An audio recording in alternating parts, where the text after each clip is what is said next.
And welcome to John Devine Hall. Brock Campbell alongside Mike Shaw as our last game of the year is here in John Devine Hall. As Perry welcomes the Pawnee Black Bears to Perry tonight to take on your Perry Maroons. And your Perry Lady Maroons coming with a 3-4 record. Your Perry Maroons coming with a 5-2 record. Want to see the Perry Lady Maroons get to 500 before the break. And boy, it'd be nice to see the Maroons get to 6-2 going into the break with a lot of momentum. So we've got 3 games after the break that if the Lady Maroons can get to 500, they've got a chance to really win those first 3 games out of the break and get some momentum as we go toward February. So I can't believe we're almost to the end of the year, Mike. And this year has flown, and we've just been going nonstop since football. So this is our last broadcast before we get to the break. So we've got Pawnee in town, like I said, and right now the JV girls lost in overtime the first game 28-26. And right now, Pawnee's JV boys are up 65-59 with about 30.5 seconds to go. So it looks like we're going to go 0 for 2 for the first 2 games. And varsity's going to have to pick up, the JV teams tonight. It looks like it. So some real shooters on this boys Pawnee team.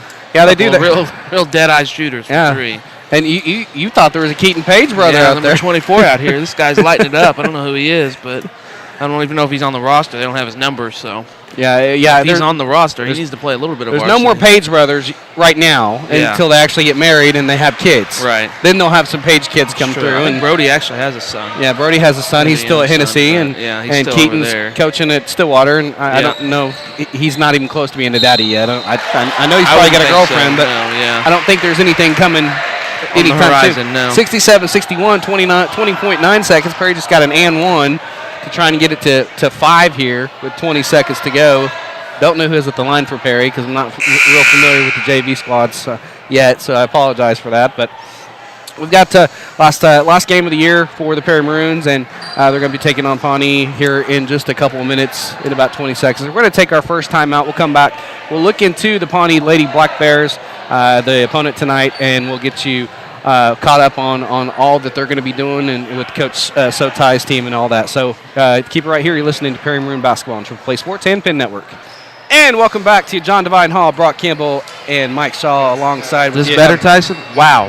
Are you sure that's better? That sounds really ruptured in my ear. We're joking in the timeouts here to get our sound better. Okay. And we've got our sound sounding a lot better tonight. We found out it was a faulty headset, so I got to figure out what's going on with the headset. That's we taped it up, and we know which one's bad now. Stinking Germans' fault.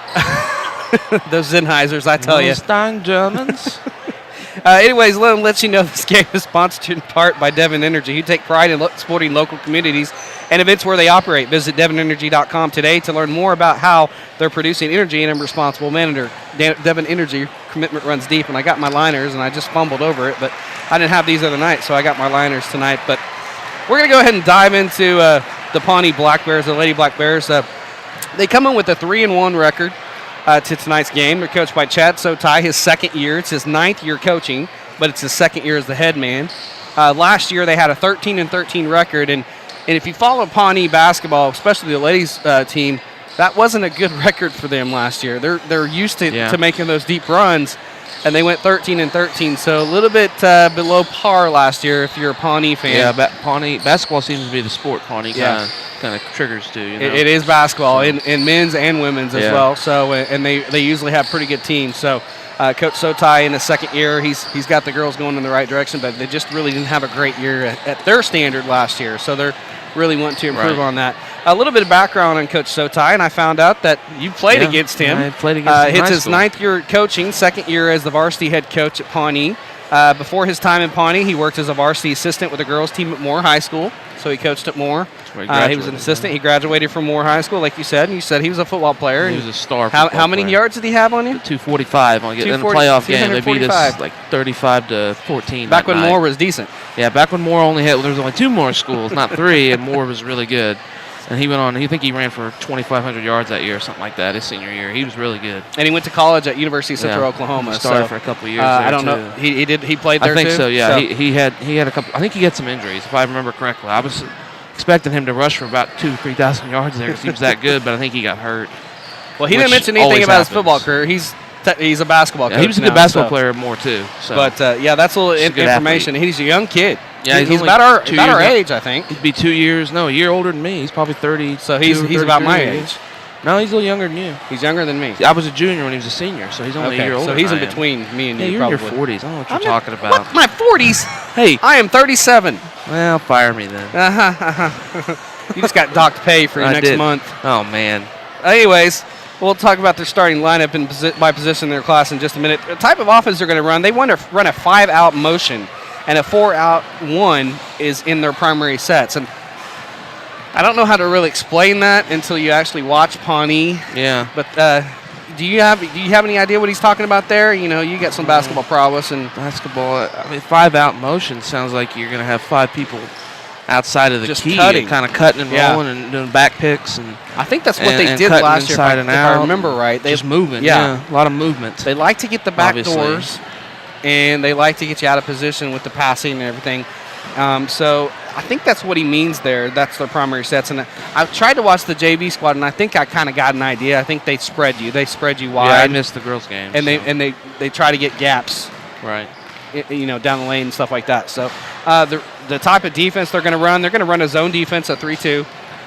Then they're going to look to press the ball as much as possible. They like to press as well. There we go again. They're a pressing team. It's going to happen all year. Pawnee, that's the blueprint for the Lady Maroons. Everybody knows that you can press Perry, and Perry traditionally has broken or panics during the press, and that's just something that this Lady Maroons team is going to have to really get better at, you know, as the youth and everything. And I was talking to Coach Dwyer about that today, and he said, you know, I told him, I said that the youth is eventually they're going to learn from their mistakes, and they're going to get better down the road. And he understands that, but I think we're going to take our lumps right now, you know, during the early season. If we can get to 4-4 before the break, I think that's a really good victory for this team. I really do. So, especially coming back in this year, especially coming back and you play Tonkawa your first game out in January of 2015. And Tonkawa traditionally is a pretty good basketball team as well. They're always in there in the playoffs and everything. So if you can get to 4-4 going to Tonkawa, I think that's a win. Yeah. Confidence, especially with the last 2 games, you know, that you haven't really played very good. Right, and then you can work on a lot of stuff. I don't know how much practice time they get during the break, but it's going to be maybe at least 5 or 6 practices, I would think. Yeah, and just then so the girls don't get a little bit out of shape. Stuff on their own too. That they have the autonomy to do what they want to. Right. You know, they need to work on their shot and do some stuff on their own too over the break. So, I talked to Coach Sotai. I asked him what his strengths of his team were, and he said we have good depth and pretty good athleticism. You're going to see good athleticism with Jaden Alley, number 13, and Hannah Burkett, number 20. Those are 2 girls that are coming back that are really going to wreak havoc for some teams that are returning from last year's team. Jaden Alley, especially the junior, number 13. The weaknesses, he's only returning 2 starters, like I said. It's going to be Alley and Burkett. So they have a lot of girls gaining early experience in the season. That seems to be a theme with all the teams we're playing right now. So far, yeah. They're kind of young and they got to get some experience. Yeah. So, and we're in the same boat. How we handle it and how the other team handle it's just who knows what happens, Absolutely. So, I mean, this is a good time to get Pawnee. I mean, if they've got 2 returning starters and they've got some youth as well, you might as well try and get them here at home, especially on your home court. What he knows about Perry runs a full court pressure man, and the girls give a lot of effort. They have solid guards and good post inside. So he knows that, we got Jessica Vinner and Megan Drake has really started to step up her game and play a lot more aggressive inside on that post as well. What players should we be watching this year, or what players need to have an impact this season for you? He says he feels that we are really deep and need each player to pick up a little slack for our overall team success to be where we expect to be. He's looking to get scoring contributions from Hannah Burkett as we look for her to provide a solid threat inside. And she is a good enough player to step outside and shoot the ball as well. So she's got range on the perimeter as well. And he said expectations for the season, we'll be learning a lot throughout the season, trying to gain experience and comfort as a team. Hopefully by the end of the year, things will be clicking and we can make a strong playoff run. So that's a little bit about the Pawnee Black Bears, the Lady Black Bears, who come in with a 3-1 record. They're here to meet your Perry Lady Maroons that are coming in with a 3-4 record on the year. So that's a little bit about the Black Bears. We'll come back. I don't have any questions or answers for you from Coach Dwyer because I didn't get them today. So we might do a little improvisation, talk a little Thunder or everything, and then come back and get the starting lineups and all that good stuff. So you're listening to Perry Maroon Basketball on Triple Play Sports and the Pin Network. And welcome back to John Devine Hall, Brock Campbell alongside Mike Shaw, getting you set for the tip-off between your Perry Lady Maroons and the Pawnee Lady Black Bears. And I asked Coach these questions, didn't get any answers, so we'll just go back and forth here. I asked him the first question. Briefly talk about the Newkirk game and what you saw from your team on Tuesday night. What did you see from the team on Tuesday night from your perspective, Mike? And what did you like and what did you not like about the team? I like the defensive intensity. They always bring that every night. They always bring a lot of effort on the defensive end. What I didn't like was the lack of movement on the offense. There's a lot of stagnation, a lot of not moving around, just watching Bennett, watching the girl with the ball, and that's not good basketball. I want to see more. They were picking fine. They were setting good screens and everything, but most part, it seemed like they got bogged. When they got bogged down, nobody was moving. So you got to see more movement off the ball, run around, get open. That'll create lanes anyway for Bennett to get inside, make a layup, get fouled, go to the line, or pass out. So those are a couple things that I saw. And they didn't shoot very well again. Right. And they were getting good looks. They just weren't hitting them. So you need to hit your open looks too. And you hit the nail right on the coffin. I was talking to Coach Dwyer, and he said that we need to get more movement. That was one thing that was really, really apparent there, especially against a 3-2 zone team. You're really going to have to move the ball and get them out of position because, you can't just stay on the perimeter. You're going to have to reverse the ball and get them out of sync here, and drive a lane and get down the lane and drive the ball, kick it out, whatever. Yeah. What I liked about the game was I liked Megan Drake's aggressiveness. She didn't have the points to go around along with her aggressiveness because she got double teamed. Yeah. But I like that she went to the hole. Even though she got blocked a couple times, she's getting more aggressive. She's rebounding more down low. 7 or 8 boards, I think. She's coming. She's got more of a presence down on that block. I like where she's going, and that's where Coach Dwyer as well. We talked about that before the game. He said he likes where she's going as well. So I like that. What I didn't like about this team is they kind of panicked when we got pressed. Yeah. Against who did we play? Newkirk. Thank you. Against Newkirk, who is a decent team, but it's not a team that we should have gotten beat by 20 by. No, it really isn't. Yeah, granted, we didn't shoot the ball very well, but we just kind of panicked when they put a little pressure on us. Yeah. That's one thing I didn't like, and that's just one thing that this team's really going to have to focus on. There's a lot of things we're going to have to focus on, let's be honest, with the youth. Right. But that's one thing that, Pawnee is going to do pressure on you. Tonkwall, when we get out of the break, is going to pressure. Every team is going to try to pressure you and get you in situations where you got loose balls or you just lose the ball on careless mistakes, too. So that's the blueprint now. But anyways, the next question, I said, how important is it for Jessica to get going for this team? It seems like she has struggled the last few games, but the defenses are keying on her as well. So, I'll let you address that point first. It's unbelievably important. You saw we were down a lot in the first half because she couldn't get anything going, and then the second half, I think she ended up scoring 12 or 13 points, and we got it close, and then at the end we got bogged down again. Like I said, right. Like you said, we got beat. We ended up getting beat by 20 because we panicked and started just taking shots, ill-advised threes, and then we got to a point to where all we had to do was take threes just to even try to come back, and it just snowballed from there because we weren't hitting. But Bennett has to get going. She's got to be able to get screens so she can get inside and operate and or pass out. It's the same with Lewis. When Lewis gets going inside and cutting and weaving for the boys team, you see what happens. He gets 10 assists, 11 assists, and all these other guys score and contribute. That's one way to help your other team contribute and get confidence. Jessica needs to try to get her points, but also give confidence to the other freshmen, because they need confidence right now. Maddie and Addie, Shield, and Dwyer and Looper, they all need confidence because they're freshmen, and so they don't have the experience to bank on and use going forward. They need to get confidence built now, get that in the bank, as they say, and just build from there. Well, I'm talking to Jessica today before the game.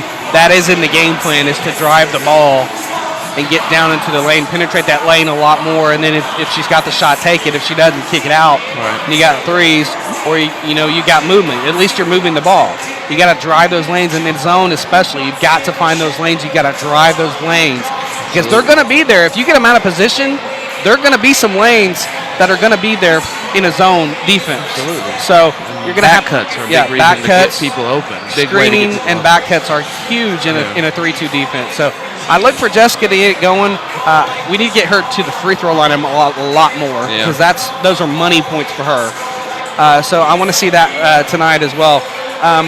We'll go over the keys to the game in a minute. We've talked about Pawnee and how they're going to attack, and we just said, to attack that defense, penetrate those gaps. Now, conversely, with Pawnee, when they have those 5-out motion and 4-1 motion sets, you're going to have to get up on your girl as well. You're going to have to get those counts because, they're going to try and spread the floor. That's what that is, a 5-out motion. They're going to try and spread the floor and try to get gaps themselves so they can drive down the lane or kick it out to their girls to hit those shots. So you need to get some pressure on the ball, get a 5 count if you can, and really stay up in their face because they're going to do the same thing with you, right. Especially with that suffocating 3-2 defense that Coach Shotai has put into place for the last couple of years. So that's kind of how you're going to defend and attack, the Pawnee Lady Black Bears. So that's a little bit about the questions that I asked Coach Dwyer that we just kind of dissected ourselves. So we'll come back. We'll have the starting lineups. You're listening to Perry Maroon Basketball on Triple Play Sports and the Penn Network. And welcome back to John Devine Hall. Brock Campbell alongside Mike Shaw getting you set for the tip-off between your Perry Lady Maroons taking on the Pawnee Lady Black Bears with about 3:35 to go before we get this one tipped off. And we're going to go ahead and do the starting lineups. Brought to you by First Bank and Trust Company of Perry, our tip-off sponsor. We really appreciate them. First for the Pawnee Lady Black Bears with the 3-1 record, coached by Chad Sotai in his second year as the head man. At the guard position, number 12, it'll be senior Keitha or Nikita Williams. They call her Keitha, but her full name is Nikita. But it's Keitha Williams. The guard position, number 13, junior Jaden Ali. That's the one that's gonna really wreak havoc there on the offensive end for the Black Bears. Number 20, the senior Hannah Burkett. Number 21, junior Hannah Heisler. And the forward, number 24, junior J.C. Ardrey. So we got the guards, Keitha Williams, Jaden Ali, and Hannah Burkett. The forwards, number 21 and number 24, Hannah Heisler, and J.C. Ardrey for the Pawnee Lady Black Bears. See, they got a lot more experience than we do just in their starting 5. They do. They do. So, and if that's what they call youth for Pawnee. Yeah, no kidding. Maybe their bench is all youth. Well, we watched the JV girls, and the JV girls beat our girls in overtime by 2, and you could tell there's a little bit of disconnect between probably the varsity and JV right now. There's probably a lot of disconnect. And, our JV girls played a really good game, but they just got beat by 2 points. So, but Pawnee, they have the way to develop players. This is their money sport. So, yeah, absolutely. For the Perry Lady Maroons, the starting 5 for the 3 and 4 Lady Maroons, coached by Ron Dwyer. I think it's his 3rd year as the head coach here. The guard, the point guard, number 1, sophomore Jessica Vinnard. The other guard, number 13, the freshman Maddie Dwyer. The other guard, 14, freshman Addison Shields.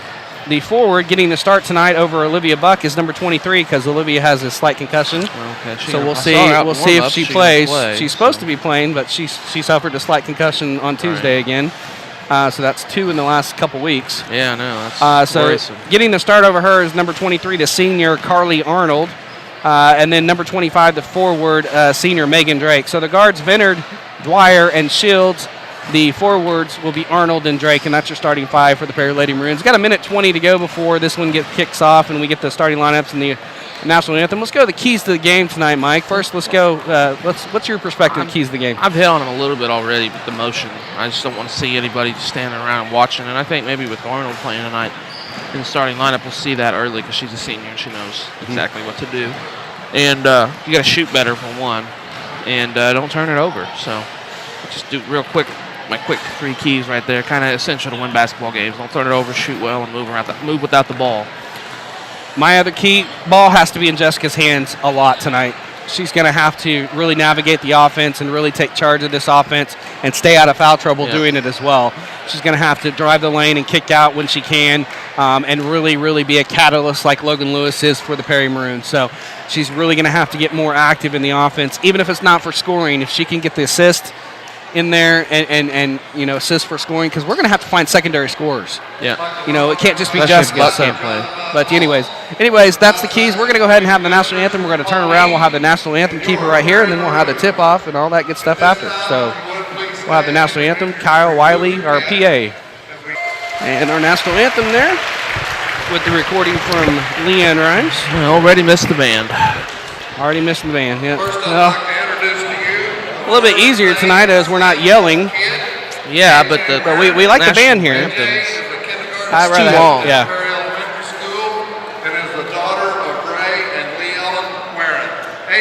As we've got our tip-off kid here announced tonight.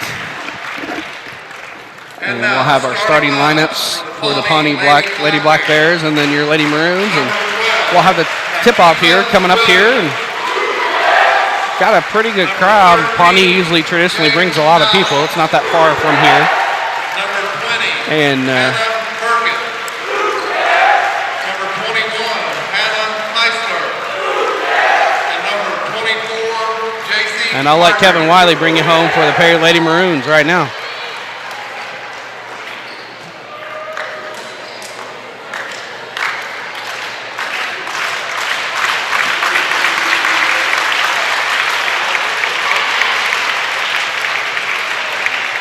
And now, your starting lineups for your Perry Lady Maroons. A sophomore guard, number 1, Jessica Benner. A freshman guard, number 13, Maddie Dwyer. A freshman guard, number 14, Addison Shields. A senior forward, number 23, Carly Arnold. And a senior forward, number 25, Megan Gray. And there's the starting 5 announced for your Perry Lady Maroons. We're about ready to get started. As we got a pretty decent crowd. Hopefully we're going to get some wrestling updates tonight from the Kansas City Stampede. I texted Riley. I don't know if he's got service or not at the arena, but hopefully he said Where's he that would being held? I think it's at Kemper. I'm pretty sure it is. That's cool. It's a legendary arena. Yeah. As they're up there this weekend, and really, I heard what happened on Tuesday. It sounded like we wrestled hard. We had 2 forfeits that we had to forfeit. Oh, there you go. So there's 12 points right there of the 50. And then we wrestled hard, and our victories were Kale Betchen, Garrett Byer, and Dylan Buck. Tuttle's got a good wrestling tradition, Yeah, don't they? Yeah. And Noah Nida, one of our really good returning seniors, was beaten the last seconds on a very controversial call. So he lost his match, and we had some young ones get in there and wrestle hard, but they got pinned a couple times. And, you know, it's early season. Perry does this. They get, after the break, they really start going on a roll every year. So I'm not really worried about it. Like Coach Stokes going to get it going. That's what the Lakers used to do when they had Kobe and Shaq. Yeah. But on the regular season, they'd be like, what the heck? And then they'd win 3 titles in a row. So As we're getting ready to start, is Megan Drake is going to be jumping against Hannah Burkett. And there's the ball, there's the jump, and it's won by Pawnee, and it's won by number 13. That's Allie. She'll pass down to Heisler. Now back to Allie at the top of the key. Now over here it goes to Heisler. Heisler back to Allie at the top of the key. Now left high post to Audrey. She'll dribble to the top of the key, set it up, give it back to Allie. Jaden Allie guarded by the freshman Addison Shields. Right wing it goes to Audrey. She's going to drive down the right side, puts up a wild shot. No good. Rebound comes down to Addison Shields. Here comes the Lady Maroons. They want to run. She doesn't have numbers. She pulls up. She gives it to Vinard to start the offense. She's going to drive to the left side, kick to Maddie Dwyer in left corner. Now back to Vinard, left wing. She's guarded by Hannah Heisler. Over here to Addison Shields, reverse all the way to Arnold. Now back to Shields, back to Vinard over the left wing. Now back to Arnold over here, right wing, top of the key, Addison Shields. Inside it goes to Dwyer at the right high post. Back to Carly Arnold in the right corner, and she's going to walk with it. First turnover for Perry. And just those little things like that, Mike, you're going to have to really limit those tonight. Yep. I mean, that was just not, it was unforced. Yeah, nobody was really looking to shoot again yet. Allie has it. She'll kick to the left wing, and Travel. we've got And they a got a foul first. foul away from the ball. Offensive screen. It is going to be offensive screen on 2-4. JC Illegal. Ardrey. Illegal offensive screen. Legal offensive Yeah, screen. I wasn't clear there. Sorry. So it's her first foul, team first. Now Addison Shields over here has it right wing, top of the key to Vinard. Now to left wing, that's Dwyer. Back to Vinard to set up the offense again. She kicks it to Carly Arnold in the left corner. She has nothing, gives it left wing back to Vinard. She's going to dribble to the top of the key, give it to Addison Shields. Now reverse to Dwyer over here, right corner. She's going to drive right baseline. She's going to be held, and that's going to be a foul on Hannah Burkett. Her first, second team foul. I think it's Burkett. I've been calling it Burkett, but I'm going to call it Burkett now. I think it's a softy. So I'll say Burkett. Or Sharpie, that's it, sorry. Inbound comes to Addison Shields. You know me and my pronunciation sometimes. Hey, last game you didn't call Sam Chambers Sam Adams I didn't, once. So. and you didn't bet me. Bravo. You should have bet me. Yeah, I know. Bennett has it over here, right wing. I called her Bernard all last year. Yeah, well, I called Walberton all four Addison names, loses so. the ball. It's picked up by Alley ahead to Heisler. Heisler's going to put it up and off the window and in, and it's 2-0 Pawnee. Pawnee's going to put that 2-2-1 trap on. Going to have to find the gaps here. There it is. Gets across the timeline. Maddie Dwyer. Good now idea. Her pass is stolen by Burkett. Now her pass is stolen by Vennard. And there you go. That's what you got to do. Vennard quickly down the floor again. She's going to drive wildly on the right side. Puts up a shot. No good. Rebound comes down to Alley, and she's going to be poke check fouled, and that's going to be on Dwyer. First team foul, her first. That was just it's a crazy sequence there, partner. It's a crazy sequence, and that was a silly foul by Dwyer. Yeah, and maybe a little frustrated. There's something on the court they need to pick up next to Dwyer there. Yeah, and the referee does see it. I think he heard you. Yeah. I swear they hear us up here. On that last little sequence, Dwyer made it was a good idea to get it to Drake. She just kind of underthrew the pass and the turnover, but I like the effort. The idea. Alley will give it to Heisler over there. Actually, that's not Heisler. That's Williams. Now Williams to the top to keep Burkett to Alley. She'll shoot for three from the right wing. It's no good. Rebound fought for. It's taken down by Williams, and there's a loose ball foul on the floor. They either got Drake or Bennard. They got Jessica. That's her first. Team third or team second. Got to keep Jessica out of foul trouble tonight. Absolutely. Inbound from Williams. Switch the Williams screen. finds Heisler over there. She drug her fit, got away with the travel. Now back to Williams at the right wing. Now back to Ailey for three at the right corner. It's no good. Rebound on the backside to Heisler. Now Ardrey's going to fire from the left high post. No good. Rebound comes down to Dwyer. Kick out to Vennard. Here come the Maroons. Up the court to Addison Shields very quickly. She's going to drive down the right lane. Puts up a shot. And there's going to be a blocking foul. And I believe they got Ardrey, and that's her second. Second foul on her, team third. And that should put Addison Schultz at the line for two shots. And I like the aggressiveness of the freshman there, partner. Yeah, absolutely, making it happen on her own. Addison's first shot is off the back iron and goes off the rim and no good. Coming in for Pawnee is 32, Katie Gowdy. She replaces Ardrey. Gowdy? Gowdy. Gowdy. G-O-W-D-Y. Second shot for Addison is good. It's 2-1. Allie has it. She'll give it over here to Heisler. Heisler back to Allie, top of the key. Now she'll reverse it over here to Burkett. Burkett back to Allie, top of the key. Guarded by Shields. She's going to drive down the right lane. Puts up a shot. No good. She's fouled. She'll get two shots. It's going to probably be on Arnold. And that's who they got. Carly Arnold with the foul. 4:49 to go. 2-1. Pawnee on top. Allie at the shot for two shots. First shot is up, and that one's good. It's 3-1, Pawnee. Substitutions coming in now for Pawnee. It's going to be 25 and 22. 22 is Camille Ellis, and 25 is Dorcas Hall Sotai. Yeah. Sotai? Sotai. It's got to be his Z-O-T-I-G-H. Oh, It's a Z. Nice, Second nice. shot was good, 4-1. And her pass is stolen by Burkett. And here comes Pawnee, outlet to Alley. Here come the Black Bears. 4-1 lead. In the corner it goes. And that shot is no good. That shot was from Gowdy. Her shot falls down to Maddie Dwyer for the rebound. Outlet to Vennard, and Vennard's pass is almost stolen. And we got an update here from wrestling. Not so good. Just started. Alex only wins so far. Devin lost. Riley Cinnamon lost, Bryson lost, Dylan is wrestling. So not very good so far at the Kansas City tournament for the Maroons. Yeah, the substitution partner, number 30 for Pawnee. Number 30 comes in, Justice Waters. Thank you. And Addison Shields throws the ball off a Pawnee Black Bear. It stays with Perry. Carly Arnold to inbound, trying to find somebody. She almost threw it right to a Black Bear. Addison Shields is going to pick it up. Gets it to Arnold over there, right corner. Now goes right block to Megan Drake. One power dribble, no good on the shot. Rebound fought for it, comes down to Gowdy. She gets it to Alley, and Alley will bring it up the floor for the Black Bears. Over there, right wing, that is Ellis. Ellis picks it up, gives it to Sotai at the top of the key with a Z. Now to Gowdy.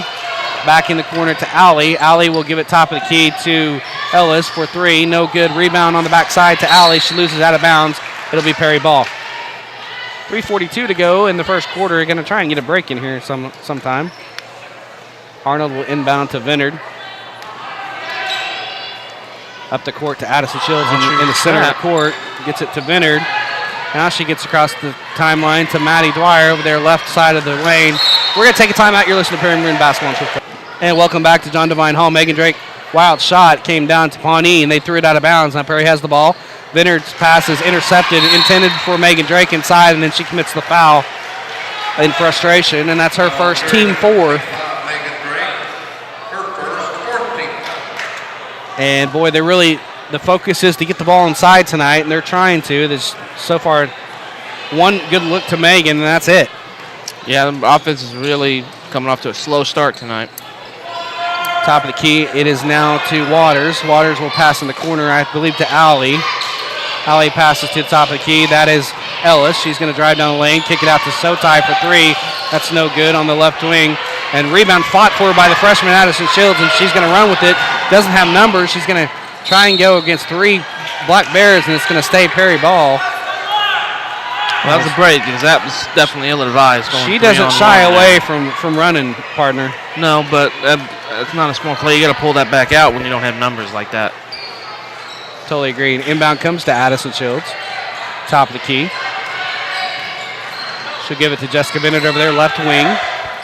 Left corner, Carly Arnold. Inside it goes to Drake on the left block. Back to Bennett. She'll drive down the left lane. No good. Rebound from Maddie Dwyer. She puts it up and off, up and through the bucket, right underneath the bucket. I don't know how she made that shot, and it's 4-3. That was a very weird angle.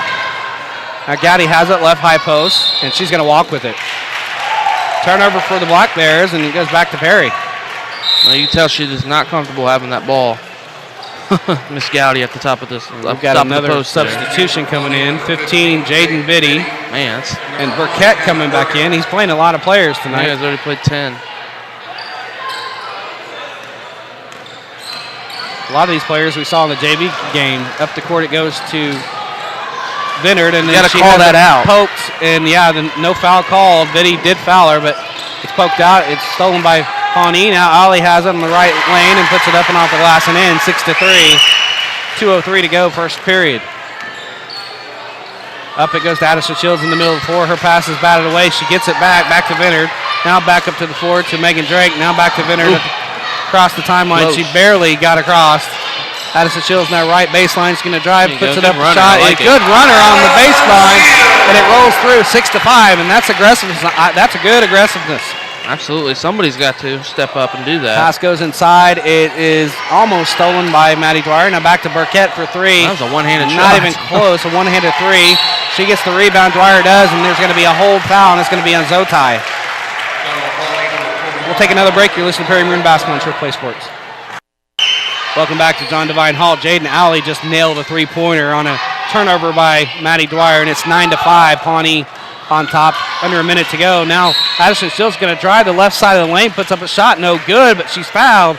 Boy, she's being really aggressive tonight. Yeah, I like really that is. tonight. She's playing real well. It's going to be on the floor, it looks like, so it's going to be the 16th foul for Pawnee. That foul's going to go on Alley. That's her second. That's big, partner. Checking in for Perry, number 3. The 16th foul? I only have 5. I missed one somewhere. It looks like it's 6 over there, but yeah, you're right. That's 2 fouls on Alley, and that's one of their best players. I got to figure out where I missed that foul. Pass comes out in the backcourt, and that's fine. You can go get it. Addison Shields retrieves it, gets it, tries to get in the corner to Carly Arnold, but it goes out of bounds. It'll stay with the Maroons. 46 seconds to go, first period. 9-5. Good movie, too, but that's how Pawnee leads it right now, 9-5. Bennett has it, right wing. Dribbles to the top of the key to set up the offense. Now cross-court pass to the left wing to Arnold. Addison Shields, now Bennett at the top of the key. Now back to Arnold over there in the left corner. Now back to Bennett's going to have to chase it down at the timeline. She does. Now she'll get it back to Carly Arnold on the back side on the left block. Inside it goes to Drake, and she's going to be fouled on the hole. And did they get Alley again? If that's Alley, that's 3. And that could be huge. And that is on Jaden Alley, her third personal. That is huge. That's one of their best players, partner. Okay, she's the one that has 3. Oh, there's my missed foul. And she's going to have to come out. Yeah, she's already got 3 points. Now who's going to be who's going to be their scoring threat now? Yeah, Drake's going to go to the line for Perry. Is it 1-1? Yeah. It's 1-1. First shot is no good. Rebound comes down to Burkett. Outlet to, let's see, that is Williams. Now up the court. It goes over there to Heisler. Heisler's pass inside to Burkett is stolen by Arnold. Outlet to Bennard. Here comes Perry. Up the court quickly to Buck, who's come in for the Maroons. She got away with the travel. Now Megan Drake has it right, high post, puts it on the floor, goes to the hole, and she's fouled. No good is the shot, but she's fouled. She gets to go to the line for 2, and she's fouled by Gowdy, and she's got to do that more, but then she's got to do the other part of it here and make the free throws. Absolutely. We talked about it today, and she says, maybe I can make a free throw today. And I said, it's just a soft shot, Megan. That's all it is. It's a soft shot. Referee's discussing something with 4.7 to go in the period. And I guess they got whatever they needed to get clarified. Calling it 1-1. They are calling it 1-1. First shot is up, and that one's good. So 9-6. Megan will get a second one. I think Richards is going to come in for Megan. Yeah. 4 seconds she to makes go. this anyway. She has to make it first. Second shot is up, and there you go, Megan. She makes 2, and it's 9-7. And Mackenzie Richards into the ball game for the Maroons. Perry putting a little bit of pressure on with 4 seconds to go. Inbound comes. It's stolen by Arnold. Gets a bidder for 3 from the left wing, and it's no good. And that's how we're going to end it, 9-7. And we'll come back for the second. You're listening to Perry Maroon Basketball on Triple Play Sports. And welcome back to John Devine Hall. Brock Campbell alongside Mike Shaw. Ended 1. It's Pawnee 9, Perry 7.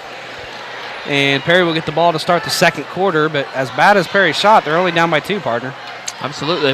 They've ramped up the defensive intensity again, which they always play well on the defensive end, and causing Pawnee to miss some shots and get out of position and drawing a lot of fouls too. And now their top scorer for Pawnee is out with 3 fouls. So she'll have to be out. You really have to take advantage here if you're Perry. Cross lane pass to Mackenzie Richards. She gets out of it, tries to get to Adam Shields. It's batted away, stolen. Heisler got away for the carry there. She gets up the court to Burkett, and Pawnee looks kind of a little discombobulated without Allie out there. Now she gets to Burkett over there, left wing. Now, right wing, left wing to Gowdy, and she's going to travel with it. And another turnover, and Allie's going to have to come back in. Coach Showtime knows that she's got to be out there. Yeah, absolutely. So now what you do is you go after her. Try to get her into bad positions to make a stupid foul. 2-2-1 trap here as Perry breaks it up to Olivia, and she's going to step on the inline on the baseline. She tried her dangest to stop, but it's hard to stop your momentum. Yeah, and Benner made kind of a pass, just a little bit too much mustard on that one. Now Allie will bring the ball up for the Black Bears, up by 2, 9-7. Left wing it goes. That's Heisler. Top the key to Gowdy, guarded by Richards. Now back to Allie over there. Right wing, she'll fire from 3. That's short. Rebound is going to be out of bounds, and Carly Arnold just smartly lets it go out of bounds. And Perry will get the ball. Gowdy gets the ball at the top of the key. I think you see Richards get in her face and pressure. She's not comfortable with the movement, with dribbling the ball at all, and I think he can cause a turnover or another travel. A turnover or a steal. Arnold gets across the timeline. She gets trapped. She gets it back to Benner. Nice save by Jessica. Good hands. Gets it over here to Buck over here, right corner, and she's going to travel with it. She moved her pivot foot. Yeah, she did a little bit. So that's just a young thing. I see that a lot from the young kids. Any level, they just. Our best players are still sophomores, partner. Yeah. We've got 2 seniors, and then our other starters are sophomores. So. Or freshmen. Yeah, they just got a lot of youth on this team. Going to have to be patient. Now Gowdy has it. Top of the key. She'll give it to Burkett over there for 3, and it's very short. Rebound fought for it. It's going to be taken by Bennard, and she wants to run with it. Over there on the left side. Now she'll slow it up. Give it to Buck over here, right corner. Back to Bennard, right wing. Inside it goes to Mackenzie Richards. It's batted away, stolen by Burkett, and given back to Allie. Allie's pass up the floor to Williams is Errett, but she saves it to Gowdy. Gowdy back to Allie at the top of the key. Now Allie's going to drive the lane on the left side, puts up a shot. It's up and good. Foul call, count the basket. And she'll go to the line for 1. Who'd they get? They got Olivia Buck on the foul, her first, team 5th. That puts Allie at the line for one shot here to complete the three-point play. You can certainly see why Zotai felt like he needed to get Allie back in the game. She's the one that makes things go out there. Yeah. Shots up, and that is no good on the free throw. Backside rebound by Burkett is no good. Let's see, 24, Ardrey gets the rebound, but it goes off her hands, and it'll stay with Perry, I believe. Or is it going to stay here? Pawnee. It's going to stay Pawnee, excuse me. Williams will have the inbound underneath their own basket. Back in was Dwyer and Drake for the Lady Maroons. Williams passes into Heisler at the left corner. She'll drive and she'll kick it to the top of the key, and it's a backcourt violation as Nikita Williams had to go and get it in the backcourt, and that's a turnover for the Black Bears. Pawnee's doing everything they can to keep in the game right now. Yeah, absolutely. You just gotta kick the door down. Yeah, absolutely. Jessica Bennett hasn't scored yet. Capitalize on these turnovers. We've got 6 turnovers. 3-2 zone. You got to find those gaps, and so far we haven't found the gaps. You got to move the ball. A Buck pass is deflected, goes into Megan Drake. Now she's going to be held, and that foul's going to be in Ardrey, and that's her third. So you got 2 players with 3 fouls, Ardrey with 3 and Allie with 3. That's 2 of your 5 starters, partner. She has to come out. Justice Waters comes back in for the Black Bears. That puts Megan Drake at the line for 1-1, I believe. Yeah, still 1-1. They have only 7 fouls. Should be 8. First shot is up. There you go, Megan. She's made 3 straight free throws, and I probably just jinxed her on the 4th one. Scoreboard needs to get that. They have 9 fouls. I don't know. 11-8, Pawnee up. Megan's second shot is up. And I did jinx her. Megan Richards. Mackenzie Richards with the rebound for 3 on the left wing is Bennett. It's no good. Rebound fought for. There's a jump ball. And possession is going to go to Pawnee, but I like the aggressiveness for Olivia there. Concussion and all. She's on the floor fighting for the ball. Yeah, that's just how she plays. She's not going to worry about any more concussions. She's just going to play hard, and that's what she does. Ain't got time for that, right? No, ain't got time for no concussions. Allie gives it to Williams over there, left or right wing. Top of the key goes to Heisler. It's batted off her hands, and she had to go back to retrieve it. She spins away from Olivia Buck, puts up a shot, no good, and Olivia Buck rebounds. Outlet to Bennett. Here come the Maroons. Down by 3, 11-8. It's been a sloppy game on both sides. Absolutely, it has. 15 combined turnovers early. Cross-court pass to Olivia Buck over here, right corner. Now it goes right baseline to Maddie Dwyer, and it goes to right wing. That's Vinard. She's guarded by Heisler. Pass inside to Megan Drake is batted out of bounds by Allie, and it'll stay with Perry. Got another substitution. Zotai coming back in. So replace Williams. That is an interesting name. First name. Zotai. Well, the first name's and interesting Dorcas. too. It's got to be a family name. And we've got a foul away from the ball. It was on Drake. It's on Megan Drake with the clear out. So that's her second. Team 6th, and another turnover. It really doesn't go in the stats for a turnover, but that's another turnover that you could have put points on the board. And as I say that, Pawnee turns it over. Allie's pass is errant, intended for Heisler, and boy, it's just getting really sloppy here, partner. Yeah, it is.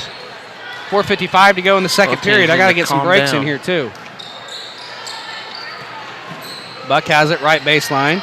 Top of the key goes to Dwyer. She'll give it to Bennett over here, right wing. She'll give it back to Buck in the right corner. You have to move the ball more than this in a zone.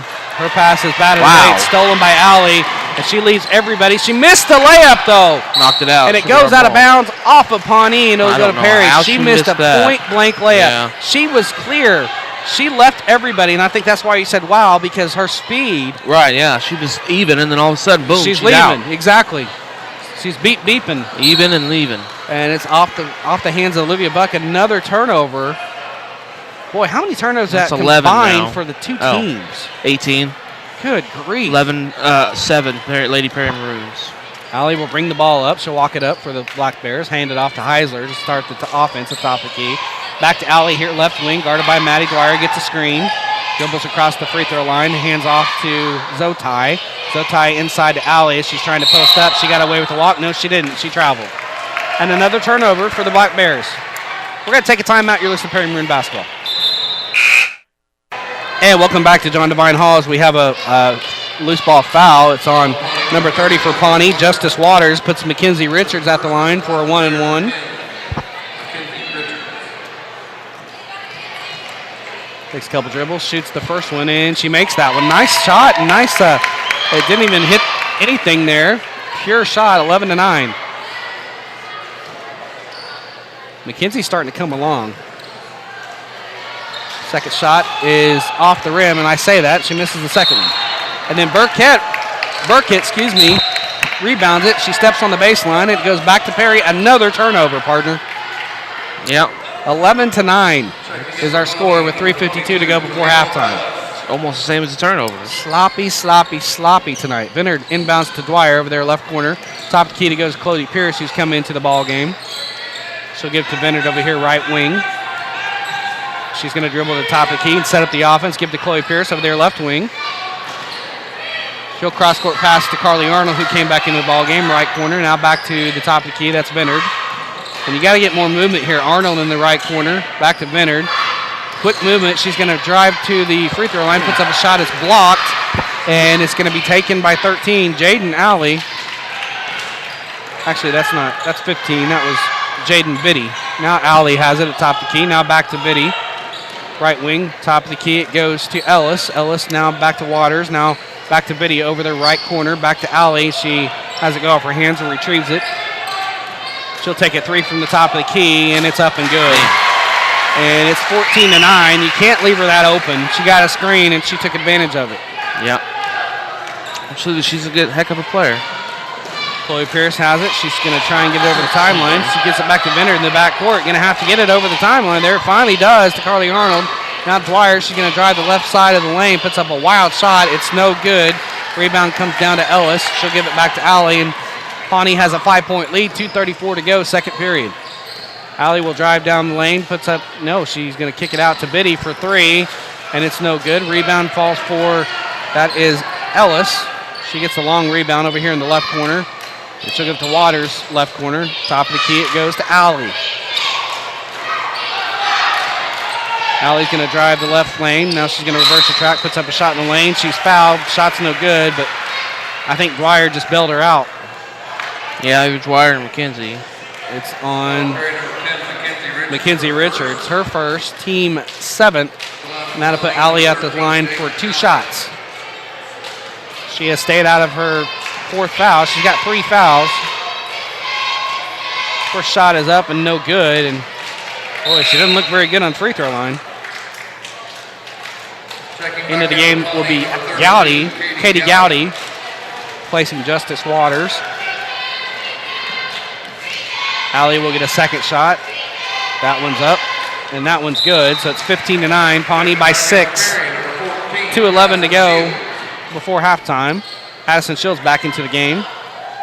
So Pierce, Shields, Vinard, Arnold, and Richards out there for the Maroons. Vinard gets it up the court, and her pass is out of bounds to Chloe Pierce. We're going to take a timeout. You're listening to Perry Maroon Basketball. And welcome back to John Devine Hall. After another turnover, Perry has it, and there's a mad scrum right here on the offensive end. Carly Arnold has it left wing. Top of the key, it goes to Jessica Vinard. She'll dribble to the left wing. Guarded by Biddy. Now Arnold over there, left corner. Back to Vinard, left wing. She's going to drive down the lane, kick it to Addison Shields over here, right baseline. Top of the key to Pierce. Pierce's pass is stolen away by Gowdy, and here come the Black Bears. She gets it up to Biddy.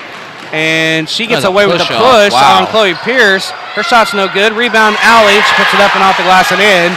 And it's 17-9, and Pawnee's up by 8 now, which seems like a huge lead at this point in the game. Richard has it over there in the lane, almost travel with it, gives it back to Vinard at the free throw line. She puts up a shot. It's good. And it's 17-11. Jessica's finally on the board with 2 points. Under a minute to go. Pawnee by 6, 17-11. Biddy has it, right wing. Cross-court pass to Ellis. Almost should have been stolen. Now Gowdy has it. She's going to travel with it. That's her third traveling violation. Boy, it's just a very sloppy ball game right now on both sides. It seems like it'd be like the first game of the year, the way these two teams are playing. Yeah, you're right. Number 23, Lacey Adson now in the ball game for Pawnee, and back in the ball game is Williams, so he's playing 11 players deep now. That's her first action. Benner gets it across the timeline, finds Arnold top of the key. Left wing, it's Pierce. Now back to the top of the key, that's Benner. Benner back to Pierce over there, left wing. She loses the handle, gets it back. Left baseline, it's Arnold. She'll dribble and give it to Bennard. Bennard's going to give it over here to Addison on the right baseline. And it's stolen, and then Addison Shields commits the foul and just compounds the error. And she'll put Burkett at the line for 1-1, I believe. Who was the new player that came in? Adson. Lacey Adson, number 23. AD or AT? ADSON. Burkett at the line for a 1-1. First shot is up, and that is no good, and that's going to be Perry's ball. It's an air ball. It's an air ball. I don't see that very often. She's got that one-handed shot. That might have contributed to that. But I don't know who taught her that. That's definitely awkward. It's interesting that Coach Sotai said that she's going to be the girl that they expect to have a post presence, but she hasn't been on the post yet tonight. No, she's been staying outside a little bit. Arnold has it in the backcourt. She's going to walk with it. Just unforced errors. A lot of them, yeah. 11 seconds to go before halftime, and it's just not pretty basketball on either side right now. No. 24 combined turnovers. And then 26 combined points. So it's just not pretty. It's a hard basketball game to call right now too. Williams finds Allie. She'll drive down the lane on the right side, put it up and off the glass and in. That was too easy. Yeah. She got about 2 screens. 4 seconds to go. Benner's going to have to get it up the court. Now Addison has it. She's going to put up a shot. It's no good. And it's going to be 19-11 at halftime. We'll come back. We'll have the stats. You're listening to Perry Marine Basketball on AAA Sports. And welcome back to John Devine Hall. Brock Campbell alongside Mike Shaw, and it's 19-11.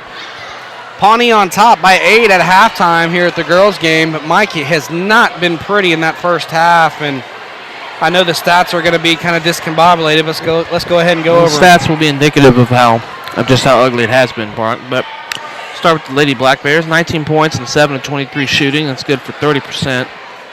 2 of 10 from the three-point line. 3 of 6 from the free throw line. They've got 15 rebounds, 9 steals, only 2 assists, and 10 turnovers and 10 fouls.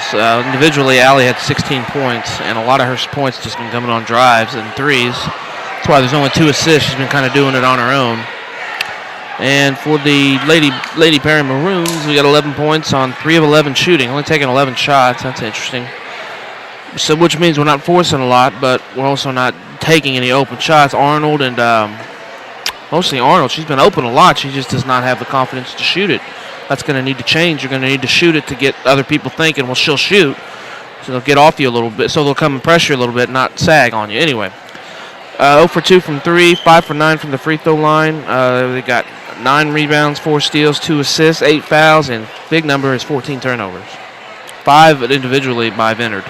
Individually, we got Shields with 3, Drake with 3, Bennard has 2, Richards 1. And that's it. I mean, that's all I got. Yeah, we've seen it, Carly. She's shot the ball a couple times this year, and she's got a decent shot. She's worked on it over the summer. Yeah. I don't know why she's not taking a shot. She's wide open. You're on the floor. I mean, you can't be that worried about, unless the coach absolutely is telling her do not shoot it. Which if she is good, I mean, she's following orders, so I like that. But I can't imagine Coach Schwarr being the kind of coach to tell somebody not to shoot. Absolutely not. Under no circumstances shoot, because she's had open shots. But we've got to find some other scorers. Right, really which is why I need to see Carly shoot the ball. Yeah. I need to see what she can do. I'm not coach, and I'm not degrading coach in any means. I just want to see her shoot. Arnold and Dwyer both. Maddie hasn't. I think she had that layup earlier, but anything outside the 10 to 15 range, she's just not putting up there, and that's how you get better. You shoot in the game, and you build confidence. You shoot in practice, you get better in practice to give you confidence to shoot in the game. So maybe they're just having maybe they're a little off in practice and their confidence is just a little down. And that's the halftime stats, and the girls are down 19-11 to Pawnee. We'll come back. We'll take a break. You're listening to Perry Maroon Basketball on AAA Sports. And welcome back to John Devine Hall. Brock Campbell alongside Mike Shaw. Halftime here, 19-11. Pawnee on top of the girls' game. This game is sponsored in part by Devon Energy, who take pride in supporting local communities and events where they operate. Visit devonenergy.com today to learn more about how they're one of the world's leading oil and natural gas producers.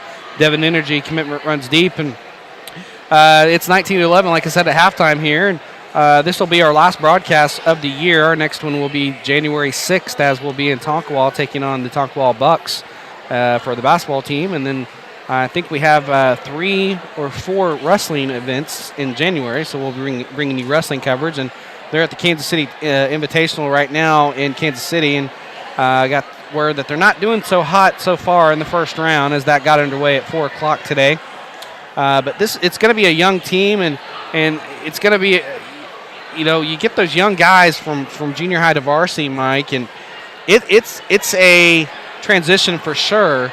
No matter who you are, I know Perry is very good on the mat, but I think over the break, after they get some more practices in, get more chemistry and more feel of the varsity level, I think we'll be fine. This happens every year, but just like the Lady Maroons with all the youth they have, it's going to take some time to mesh.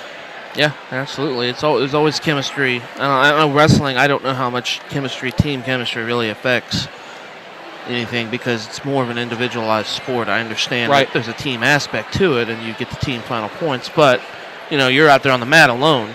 Your coach is there with you, off to the side, obviously yelling out orders and stuff, but it's you and him, man. It's mano a mano. That's why wrestling is such a intriguing and interesting sport. And so you got to have to, the experience of going against people at the higher level is always tough when you first start. I was going to say, bigger, look at faster. who we're wrestling right now, too. Yeah, you're wrestling some of the best in that area, in the nation, around this, 8 state area, So we're going to go ahead and take another timeout. We'll come back with the keys to the second half and the start of the second half. You're listening to Prairie Maroon Basketball on Triple Play Sports. Big Bang Theory, Meemaw. Welcome back to John Devine Hall. Brock Campbell alongside Mike Shaw. Don't make fun of me. I'm 37. I still have a Meemaw. I'm not making fun of you. I'm saying I thought maybe her name was Mimi, and you spelled it M-E-M-E. I just don't see that spelling every time. Anyways, I have my own spellings. I have them in my own little world sometimes. Let's go second half keys to the second half of the game. Obviously, I know the first one. Yeah, remember in Liar Liar when that guy called and asking for legal advice, and Jim Carrey said, "Don't break the law," curse word. Quit turning the ball over, guys. Yeah. That's my only key. Quit turning the ball over.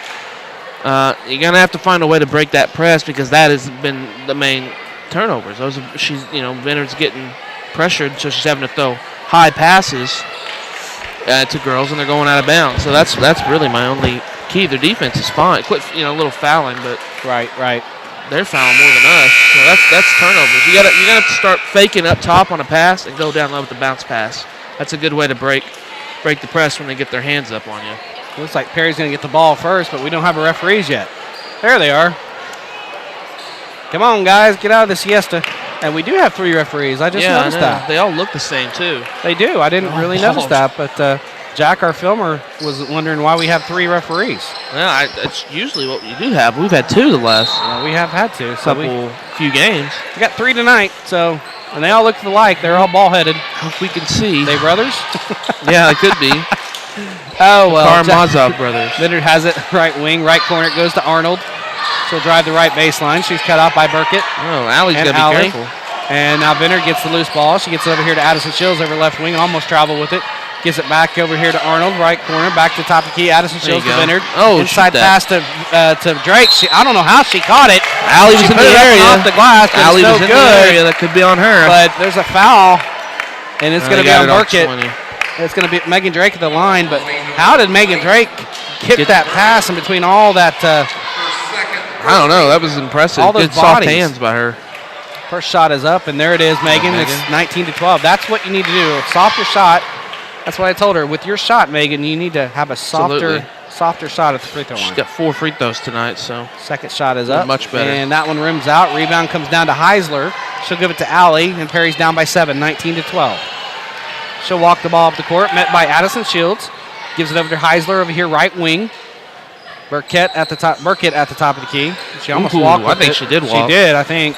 Back to Allie, top of the key, guarded by Shields. Right wing goes to Heisler. She'll drive down the right side of the lane, kicks it to Ardrey. Ardrey will make the shot from the left high post. It's up and good, 21-12. Now Pawnee puts that 2-2-1 on.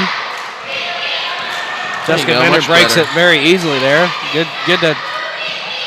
She puts up a shot on the left side of the lane, no good. Rebound, Megan Drake. She gets ahead of steam, puts up a shot, no good. Rebound to the floor, but there's a foul. Who we got? Is that Allie? That is Allie. No, it isn't. That is Williams. The way Allie was walking, I thought that was Allie. But it's going to be Williams. Her first, second team puts Megan Drake at the line for 2 shots. First shot is up, and that one's good. Right, much better night tonight from the line. Yeah, definitely. Not perfect, but 5 of 8. She missed 5, I think, last Tuesday. So second shot is up, and that one rattles home too. 21-14, back to a 7-point deficit. Just cut into the lead. Just keep cutting into the lead. That's all you got to do. Alex Valencia and Kel Betchen won tonight so far for the Maroons up in Kansas City. Pass is batted away, stolen by Venner. I think Alex lost, partner. He said Alex. Oh, yeah, he did. Alex lost. Kel won. Addison gets caught underneath the basket. It goes out of bounds. It'll stay with Perry. Sorry, that's my bad. Alex Valencia did lose. Kel Betchen won. Betchen he did. Betchen. That's so. There you go, Shot Carly. on the left baseline from Carly Arnold. No good. Rebound to Burkett. Up to Allie. Now up the floor quickly to Heisler. She puts a shot up off the glass on the right lane. No good. Rebound falls down to Williams and back to Allie at the top of the key. Allie thought about driving. Good job by Addison Shields. Good defense. Now she's going to back it out.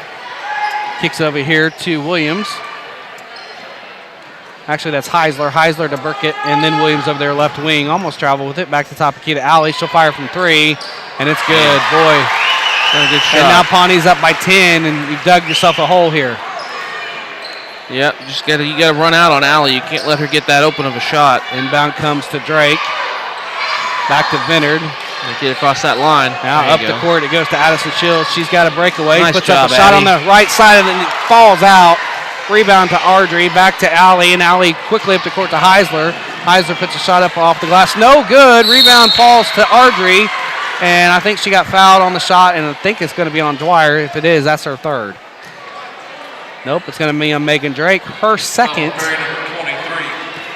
Actually, they got Arnold. Excuse me. Arnold's second. It'll be Ardrey at the line for 2 shots. I haven't seen Minor play tonight. I'd like to see her come in and She had surgery. Oh, that's right. That's right. She's out for the year now. She had surgery so she can play softball. That hurts because she's a good player off the bench.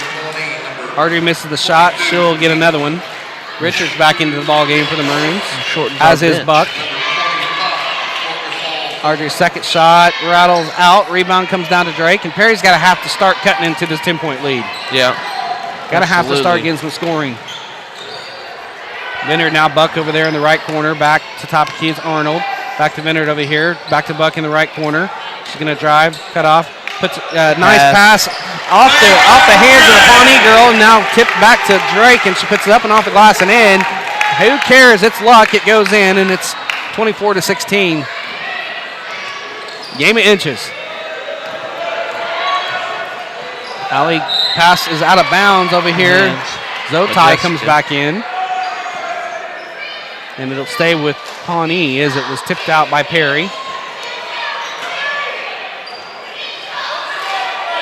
And back in the game also is Ellis. Inbound comes to Allie. Her pass inside to Ardrey, and they could have got Richards or Drake. Let's see who they got.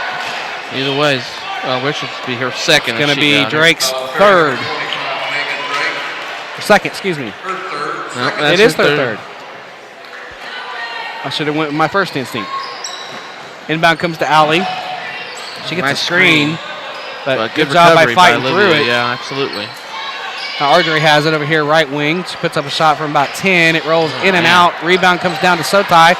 She pokes it from Richards. Richards has it. She got it back, stole it from her, puts up a shot, and then McKenzie fouls and puts Sotai at the line for 2. Just got to be strong with the basketball. Yeah, absolutely. I mean, you have the rebound. You got to be strong with it.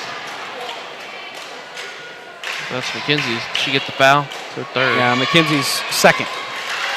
Oh, yeah. And the free throw is good by Zotai, and She probably got away with a little hand check, but if they're not going to call it, should be 25-16. And second shot's no good. Rebound fought for, and it's finally taken by Buck, and she's going to drive down the right side. Tried to find Mackenzie Richards. Now Vinard gets it back. She puts up a shot on the left side of the lane. No good. Rebound comes down to Zotai. Outlet to Ellis. And it says 24-16. Is it 24 or 25? I got 25. It should be 25-16. It's 25-16. Pawnee up by 9. Ardrey has it. Inside it goes to Burkett, and she's fouled by McKenzie, and that's her third. She gets 2 quick ones right there for the Lady Maroons. And the score says 24-16, but it is 25-16. Make sure Tyson has that score right. He's got it right. Checking back in for Perry, number 13, Maddie Dwyer. Dwyer comes back in with 3 fouls. She'll replace Mackenzie Richards. What's the scoreboard operator's name? I don't know. I'll let him know to time out. They've been trying to let him know, but he's his own little world sometimes. Williams has it. She'll drive down the left side of the lane, puts up a shot. No good. She missed the layup. Should know that. Rebound comes down to Vinard. Perry down by 8. You got to start getting some points here, girls. 3:49 to go, third period. Inside it goes to Drake. 1 power dribble, puts it up and off the glass and in. Nice drive there by Megan Drake, and that's what she's got to do. She's got to get a little bit more physical down low, and the pass goes off the hands of Pawnee and out of bounds. Perry gets the ball. You're listening to Perry Maroon Basketball on Truth Play Sports. And welcome back to John Devine Hall. Perry has it. Vinard has it top of the key. Arnold over there, right wing. Now to Dwyer over there, right corner, and she's going to drive the right baseline, then she travels with it, and that's another turnover for Perry. Trying to do a little bit too much against 3 girls there. Yep, that's only our first turnover of the half, though. We're going to have a timeout by Coach Dwyer. Another 30. We'll take one with him. You're listening to Perry Maroon Basketball on Triple Play Sports. And welcome back to John Devine Hall. Brock Campbell alongside Mike Shaw. 24-18. Perry kind of finding a little bit down low now with Megan Drake as she's getting a little bit more assertive on that post. If they could find her more, I think they could get some more points from her for tonight. Allie's still out there with 3 fouls. She's done everything she can not to get her fourth. She's been playing kind of a secret, not a secret, just kind of a protective defense on the defensive side, but she's still contributing on the offense. Now Williams has it, left wing. Top of the key goes to Burkett. She's going to fire from 3, and that's short. Rebound comes down to Ellis. Boy, another long rebound. Now to Williams over there, left corner. Inside it goes to Gowdy. Gowdy's shot from about 5 is no good. Rebound Drake. Outlet to Vinard. Here come the Lady Maroons. Down by 6, 2:42 to go, third period. Left wing, it goes to Dwyer. Now back to Vinard. Now she'll reverse to Carly Arnold. Right corner, it goes to Buck. Inside it goes to Dwyer on the right baseline. Nice bounce pass to Drake. Inside, it's no good, but she's fouled, and that's going to be on Gowdy. That'll put Megan at the line for 2 shots, and that's more like what we need to see here from the offense. Good bounce pass from the freshman into Drake, and they're trying to get Megan more involved. Absolutely. That was a great offensive set there. Gowdy's second personal. Drake gets the first shot. It's up, and it rattles out. Man. She'll get a second one. 2:29 to go, third period. Here, pin drop in here. Second shot is up, and that one's pure, and it's 25-19. 6-point lead for Pawnee. Making a living at the line tonight, partner. 7 points from free throw line for Megan. She's got 11 overall. She had a nice game. Now Allie walks the ball up the court, met by Buck. She'll give it to Ellis over there, left wing. Now she'll hand it off back to Allie. There you go. Gets a screen from Burkett. Another screen from Gowdy. She'll fire down the left, down the lane. No good. Rebound fought for by Drake, and what a good rebound by Megan Drake. Get off me. Strong Drake. There he goes. Outlet to Vinard, and here come the Lady Maroons. And Vinard is going to take it all the way down the lane. Puts up a shot. No good, but she's going to be fouled. And Allie's in the area, and she's looking around. And it's not going to be on Allie. It's going to be on Burkett. Boy, Allie, every time there's a whistle. I know. She's looking over. She's looking around. Sheepish. Did you get me? But that's Burkett's third. Puts Vinard at the line for 2 shots. First shot is up, and that's good. So 25-20. Perry making a dent in this 10-point lead. It's a 5-0 run right now for the Maroons. Second shot up for Vinard for her 4th point. It's good. Rattles home. 25-21, Pawnee Yeah. up by 4. Win this last quarter of the quarter here, you get this game back in the lead or tied.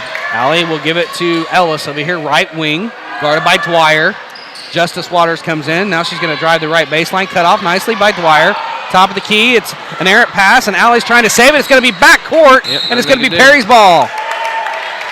Pawnee's kind of rattled right now, partner. Yeah, they are, and the momentum is all on our side. And Jaden Biddy is going to be coming back in for Ellis.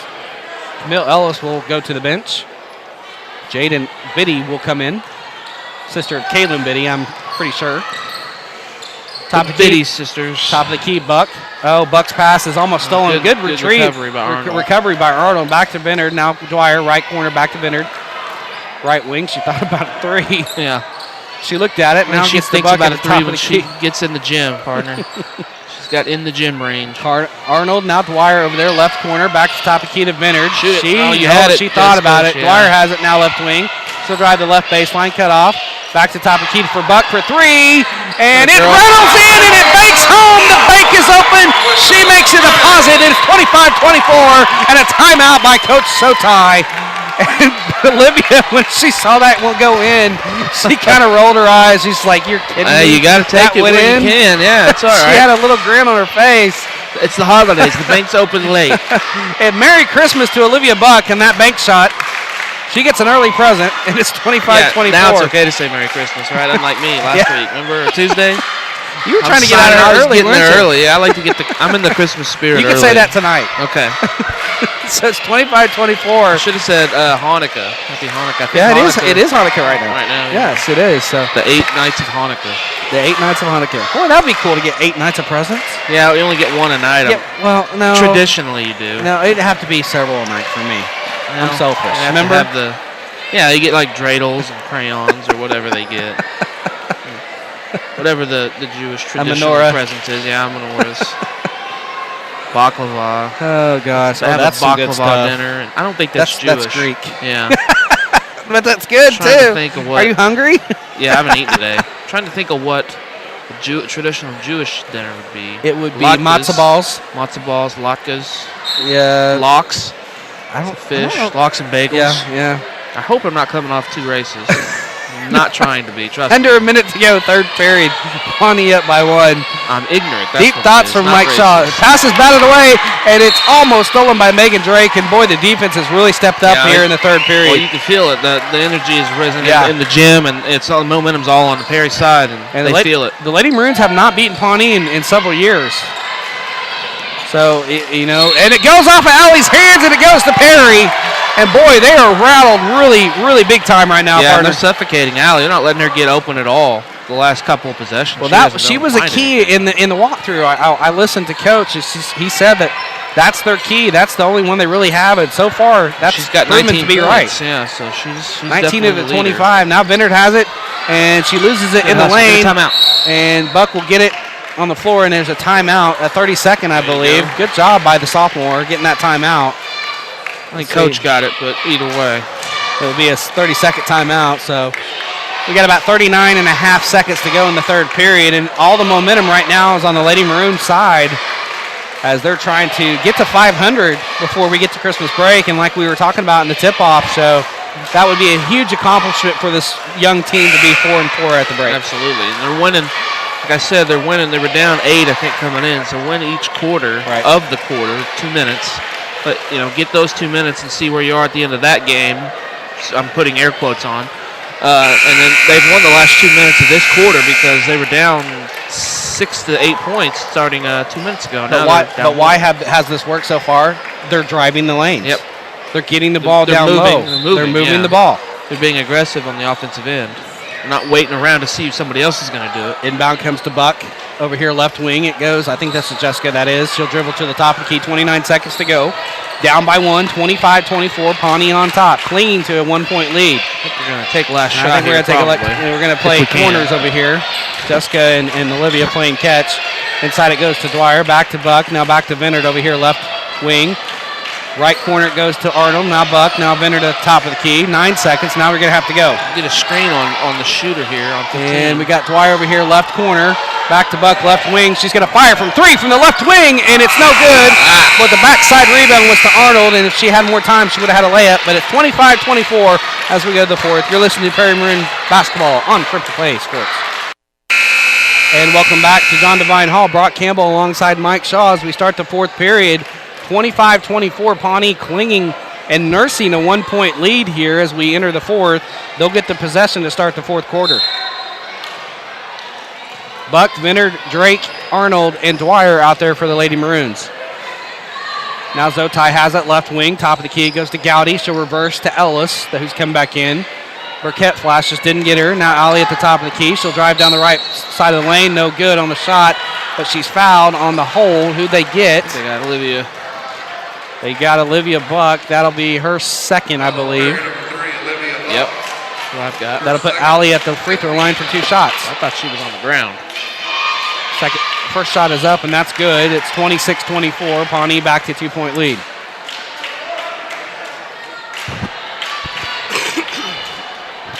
Allie gets a second shot. That one's up, and that one falls through as well. 27-24. Pawnee with that 2-2-1 press on now. There you go. Perry breaks it really easily to Megan Drake. Now back to Dwyer over here, left wing. She needs to find Vinnard and get the offense started. She's right there. Dribble, Maddie. Gets it back to Vinnard, now top of the key now. As the 3-2 zone right now, again for the Black Bears. Dwyer has it, top of the key. She gets to Arnold over here, left wing. Inside pass goes to Drake. It's knocked away, but there's a foul. That's going to be a Burkett, her fourth.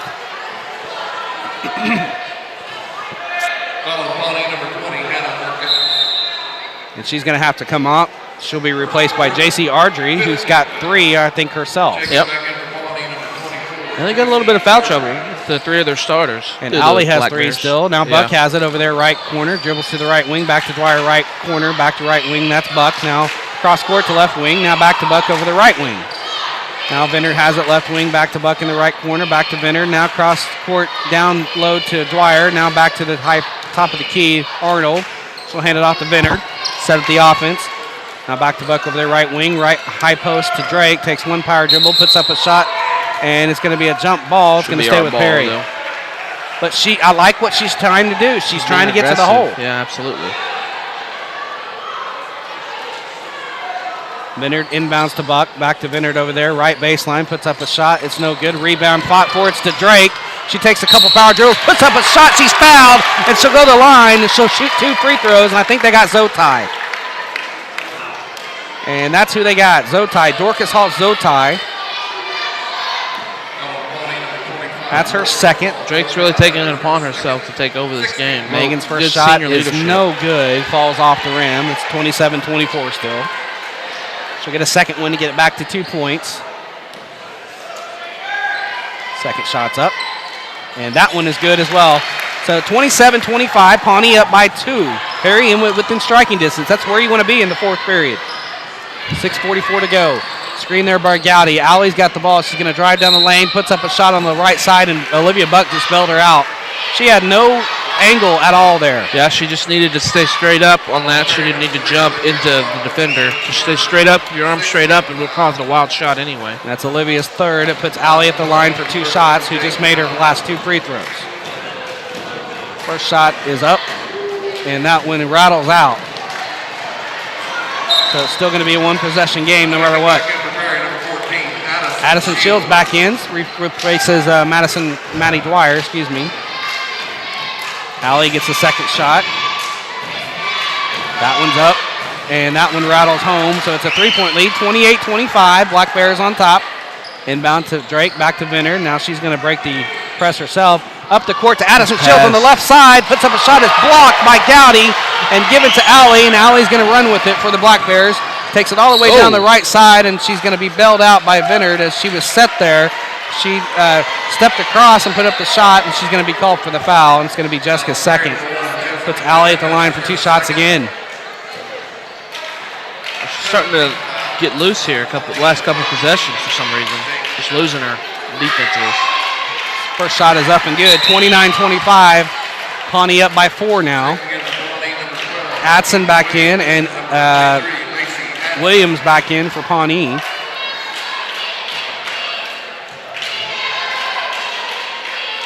Allie's second shot is up, and it's no good. Rebound, fought for. It's going to be taken by Drake.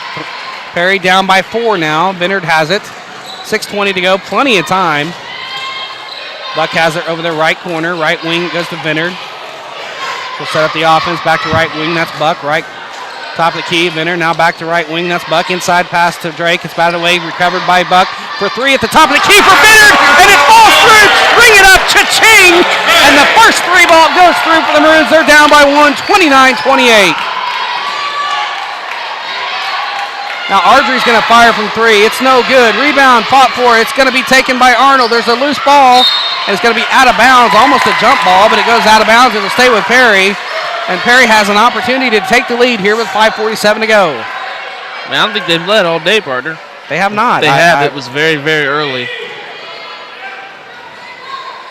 No, we haven't led at all, I think, because Pawnee got out to that 4-1 lead, remember? Right, yep.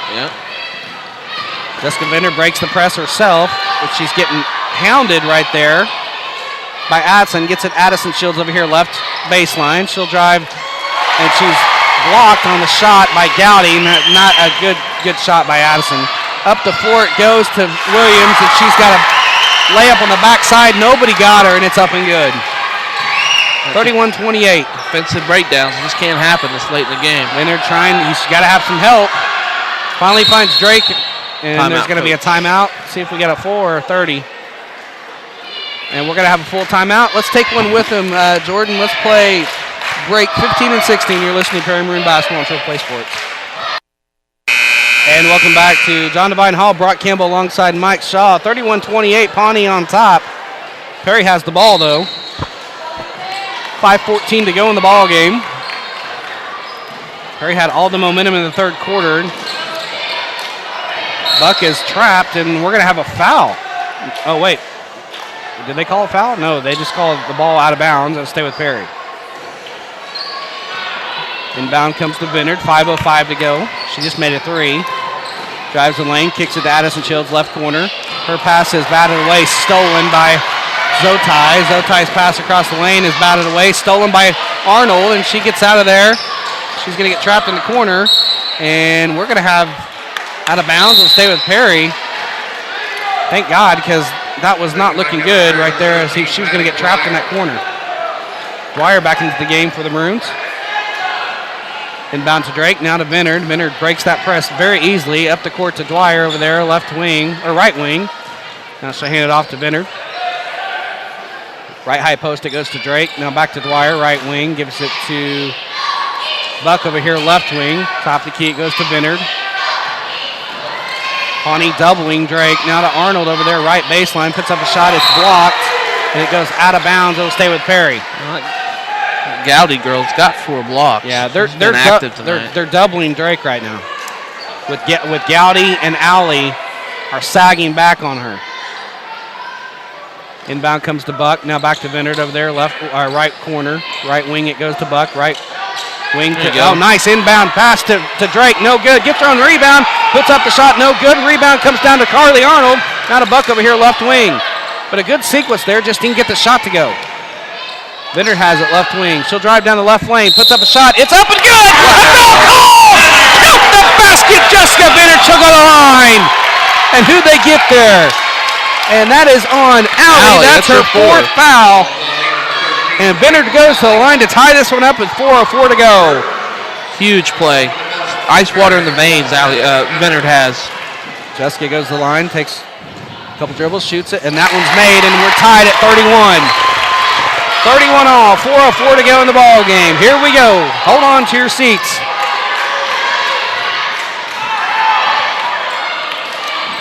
Left high post, it goes to Ardrey. She gives it off to Alley. She travels with it. Perry will get the ball and a chance to go on top. You think people don't know that Pawnee's a hard team to beat? A lot of people here have not seen Perry Lady Maroons beat Pawnee yet. Inbound comes to Bennard. Back to Dwyer. Now back to Bennard. Now up the court to Arnold. And the center of the court. Now batted out of bounds by Gowdy, and it's going to stay with Perry. 3:46 to go. Inbound comes to Vineyard. 3-2 zone as well. Olivia Buck in the corner, right corner, gets it into Megan Drake, puts up a shot, no good. Rebound Arnold, and Vineyard puts up a three. She's going to be fouled by Gowdy. She'll get 3 free throws. Gowdy fouls her. No, excuse me, that's Heisler with the foul. That puts Jessica Vineyard at the free throw line for 3 shots. Well, that's who you want at the line for this many shots, I tell you. That's going to be Heisler's first shot. Jessica's first shot is up, and it's good. And these are money shots right now for the sophomore. She's money at the free throw line. Second shot. Count it. Doesn't even hit anything. 33-31. Doesn't even really, she's just confident. Just 3 dribbles, up. Third shot. Count it. Didn't even hit anything. Hardly at all. No rim, nothing. Gowdy inbound. She almost came over the end line. Gets it to Allie. And Perry's up by 3. 34-31. 3:30 to go in the ball game. She gets it up there to Zotai. Left wing. Hands it off to Allie. Almost walked with it again. Now Allie's going to try and press herself. Drives over here. Kicks it to Heisler in the right corner. And Coach Zotai does not like what he sees. And he's going to take a 30-second timeout. 34-31. All the momentum in the world right now on Perry's side. Jessica Vineyard has lit it up in the second half. How many she got right now, partner? Looks like she's got 13, sorry. 13 points on her shooting. She's got that three-pointer, and then she made 3 free throws. Yeah, she's got 6 free throws tonight. And she's 6 to 6? Yeah. A lot of teams don't want to put her on the line, and you certainly don't want to foul her out here about 25 feet and, give her 3 free throws. She's shooting. No, definitely not. I mean, that's just 3 points for the Lady Maroons. And, yeah.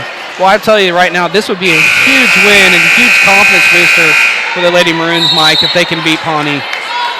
Absolutely. Just gives them a good feeling going into the break, too. And we're starting to see the young ones grow up a little bit tonight, too. And maybe start to see chemistry with, some of the combos you're going to see going on down the road. I agree. I will say, though, it's the leaders that are the veterans, Vineyard and Buck and Arnold and Drake that have really been the key force. In comes the Gowdy. Now Audrey. Now Allie's going to fire for 3 from the left or right wing. No good. She finally missed one. Rebound to Arnold. To Dwyer. Back to Arnold. And she'll get it across the timeline. She'll hand it to Vineyard with a 3-point lead. 34-31. 3 minutes to go. Buck has it right corner. Inside it goes to Drake. Puts it up and off the glass and in! 36-31! Megan Drake makes it a 5-point game. Allie quickly up the floor for Pawnee. Now she's going to try and press herself, I think. Puts it up and in on the right side, and it's 36-33. She's going to try and put it on her shoulders right now. Yeah, she's going to have to. I don't think anybody else can do it on that team. Gets it across the timeline to start the offense on the left wing. Gets it left corner. I think that's to Dwyer. Back to Vineyard. Now to Arnold over there. Now back to Buck over there, right wing. Inside, right high post to Drake. Oh, Vineyard's wide open on the backside, but Drake puts up a shot. It's no good, but she's fouled. I think that was Allie. Boy, Vineyard was wide open on the backside, partner, for the layup. And that's Allie, and she's gone. That's her 5th. That is huge. There's no offense left for Pawnee. It says she's got 4. I thought she had 5. She does. That should be her 5th foul.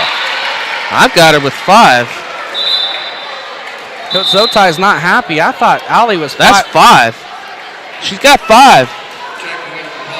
That's 5 on her. Well, the official book is not saying she's got 5, so I guess we missed a call somewhere. She missed one in the first half because I thought she had 3 early and was taken out. Misses the first shot. Her second shot rattles home. It's 37-33. I guess she's got 4. Sorry. Our bad.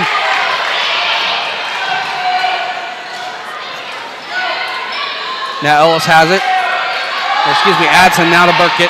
And Allie has it. She'll fire from 3 from the left wing. It rattles home. 37-36. 2 minutes to go. Perry on top by 1. Vinner now bringing up the ball. She gets it to Dwyer over here, left wing. And she loses it.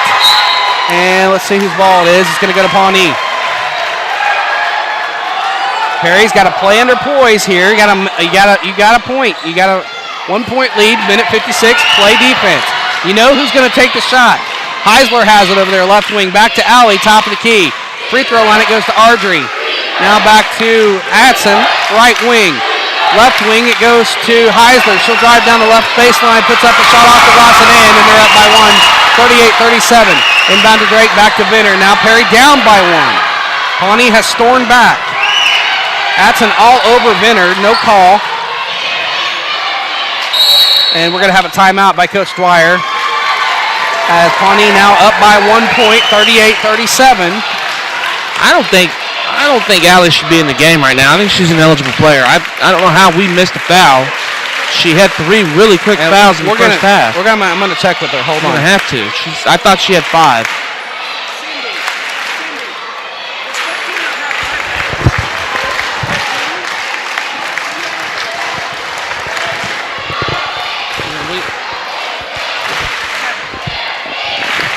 Maybe it was a.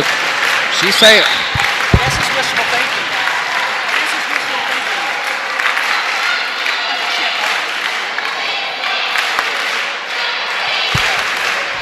Yeah, she's only got 4. So, Allie's still in the game. Maybe early on maybe Williams got one when we thought it was Allie. Maybe we missed it. Maybe it's 1-2 instead of 1-3. I bet that's what happened. But we got. I don't know how many seconds we got. We got a minute. Minute 25. Minute 25. Perry's down by 1. 38-37. Just keep doing what you've been doing. Getting the ball into Drake or kicking out to Vinner for a shot. There's still tons of time. Or Jessica driving the lane. I mean, they're calling those fouls. As Jessica will have the inbound underneath her own basket. I'm going to have to stand up here. Gets an inbound to Arnold. Back to Vinner. Top of the key. She gets the buck over there right corner. Buck's cross-court pass to Arnold. Now back to the top of key to Vineyard. 1:12 to go. Back to Buck over there right corner. Trying to find Drake inside, but she's covered. Now she gets the pass inside. Drake, one power dribble, puts it up and off the glass. No. Rebound comes down to Dwyer. And no good. Rebound comes down to Adson. Adson's pass is almost batted out. It's out of bounds. It's off of Alley. It'll stay with Perry. Under a minute to go. 58.3 seconds to go.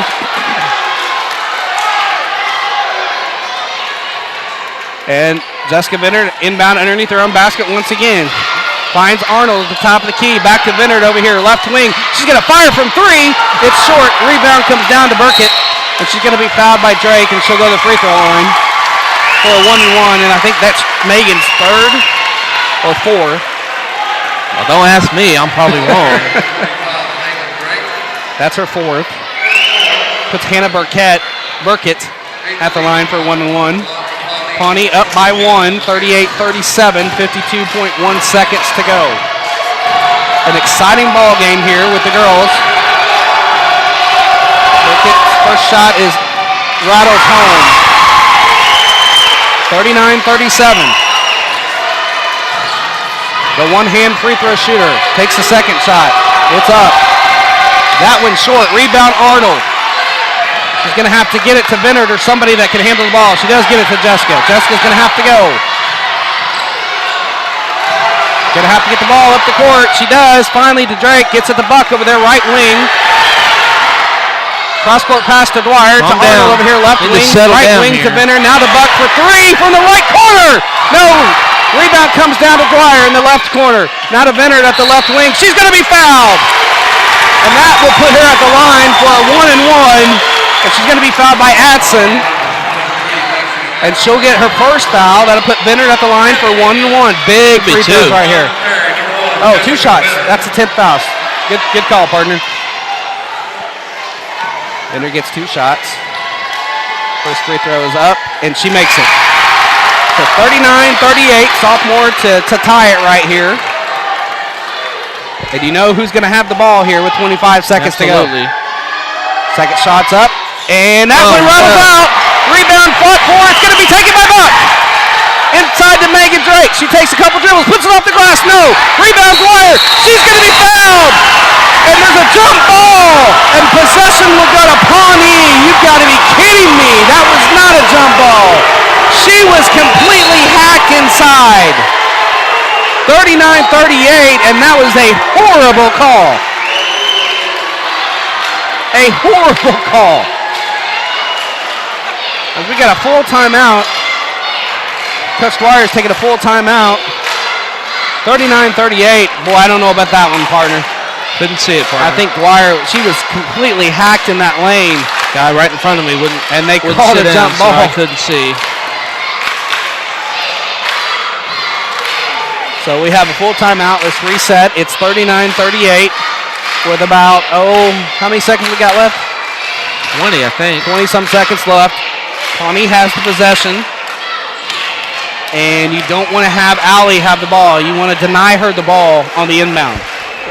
And then foul whoever doesn't have the ball other than Allie. Yeah, I might foul before the ball even goes in. Or you can foul before it throws in. I tell you what, 32, Gowdy played at the JV game, and she couldn't hit free throws at all. Yeah, well, I would foul Gowdy. Allie's missed 4. And Allie has missed 4. So, but she's the best player. Gowdy's not out there. They took Gowdy out, so 16 seconds. Sorry. 16.9 seconds. Pawnee has the possession. Perry with the press. Perry getting behind now, gets inbound to Elliott. Steal by Arnold. Back to Vinnard. And she's going to be fouled right there on the floor. She'll go to the line for 2 shots.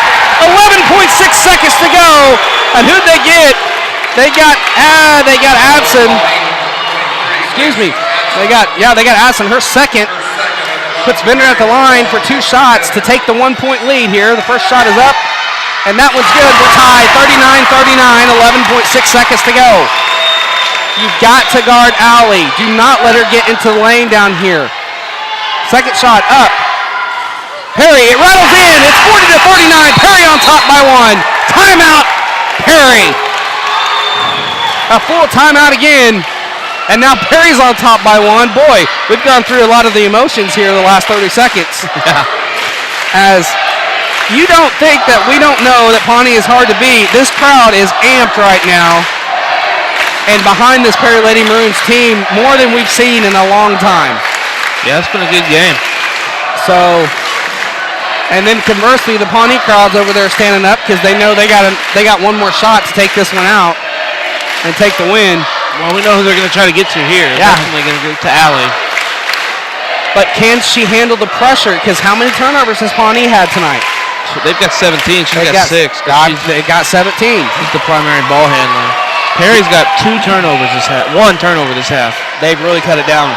Very good job by the Lady Maroons in the second half. I mean, I may have missed one here, so I may have 2, but I've only got it for 15 right now. As Perry's on top, reset, 12 seconds to go. Actually, 11.6 seconds to go. Perry on top, 40-39. You do not want to foul no matter what. No, do not. Looks like they're going to let her get the ball. Just stay in Inbound front of her. Comes to Allie. Get your hands up and picks her up at the midcourt stripe. 8 seconds. Heisler has it. They're going to take a timeout as they get it across the timeline. That's smart. 6 seconds to go. Get up a better shot, better set here. As Coach Sotai will take a timeout, a full timeout. 6 seconds to go, 6.3. 40-39. I got to take a breath here. I want the Lady Maroons to win this one so bad. This would be so much for their confidence going into the break. If we were calling a neutral school, I wouldn't be this way, but we're a Perry radio broadcast and TV crew, so I really want this for our girls. Coach Sotai over here drawing up a play. Conversely over here, defense drawing up a play for the Lady Maroons. There's a lot of energy in this building right now. They got 6 seconds to go. You just don't want to foul here. Make them take a bad shot. Yeah, absolutely. That's what you want to do. Just keep your hands up. Don't foul. Block out for a rebound. They'll probably look to they could take the last shot, but there's 6 seconds, so they can get an open shot real quick here. They can try to get a rebound. Allie's going to inbound it. This is interesting right here. Well, you don't leave her. Then Benner's got to look for her to get the ball back really quickly. Allie's inbounding. She's the best passer, so. Oh, she lost her. Wide open layup. Her kid misses the layup. Oh, and there's a foul on the loose ball, and it's going to be on Pawnee. It's going to put Perry at the line. She missed the point-blank layup, partner. You got a break there. My goodness. The foul's going to be on Burkett. That's her 4th, I believe, or 5th. She's gone, and she blew a point-blank layup, a total lack in defensive coverage for the Lady Maroons, and they get a gift. And Arnold gets to go to the line for 2 shots. Yeah, that's why they had her thrown in. Oh, goodness gracious. All the pressure was up there. I saw that happen, and I'm like, oh, God, there's a layup that's going to win the game, and she just missed it. Yep. Just point blank missed it. Biddy comes in. She replaces Burkett. And Arnold would go to the line for 2 shots. No Perry defenders underneath the basket to get the rebound. 2.9 seconds to go. First shot's up. And that's good. You can't clap your hands over there, Audrey. You can't. That's illegal. Well, obviously not. Ref's not calling it, but I didn't think it was legal. Arnold made the shot first anyway. She didn't do it this time, though. That one rattles home. Perry's up by 3 and a timeout by Coach Sotai. 2.9 seconds. They got to go the length of the floor to tie this one. And another timeout, another full. We've got all of our timeouts in here. I should have just saved them. Of course, I didn't know that we're going to have the dramatics here. We still got another game to go, partner. Yeah. Reset, 2.9 seconds to go. Perry on top, 42-39. Pawnee has the possession, but they have to go the length of the floor. That's the key. And it's going to be pretty dang hard to do that with 2.9 seconds. Yeah.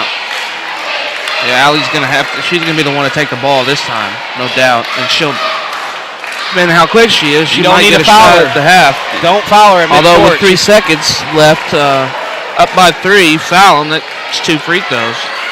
Some coaches don't like to do that because they can get a shot off. But with this little time left, you foul her when she's right in here. She's not going to think to shoot from here. But under 3 seconds, you probably don't foul. Let's see, we got Allie over there on the right side of the court. Well, our right side. And we've got a timeout, Coach Dwyer. Nope. Okay. Inbound now. Audrey, there's nobody in the backcourt for the Maroons. They're going to inbound to Allie.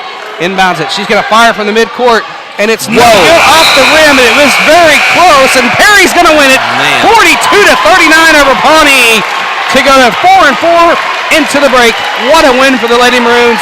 You're listening to Perry Maroon Basketball on Triple Play Sports. And welcome back to John Devine Hall. Brock Campbell alongside Mike Shaw. Let's go ahead and wrap the girls' game up. Mike, let's do the stats from the girls' game. Okay, for the visiting Black Bears, 39 points and 13-14 shooting. Only 5 assists on 13 field goals. 4 of 15 from the line, or 3-point line. 9 of 17 from the free throw line. 24 rebounds, 10 steals, and they ended up with 17 turnovers. I got Allie for 28 points. She was definitely key to their attack. Lady Perry Maroons, 42 points, 9 of 13 shooting, 7 assists on 9 field goals, 2 of 6 from the 3-point line. Made their living at the free throw line tonight, 22 of 31, 29 rebounds, 6 steals, only 15 turnovers. Only turned it over once or twice the second half. Individually, Venard had 16 points. Let's see, Drake had 15 points and 8 rebounds. Dwyer had 2 points and 6 rebounds. Arnold 2 points and 7 rebounds and 3 steals. She had a big game, stat sheet wise.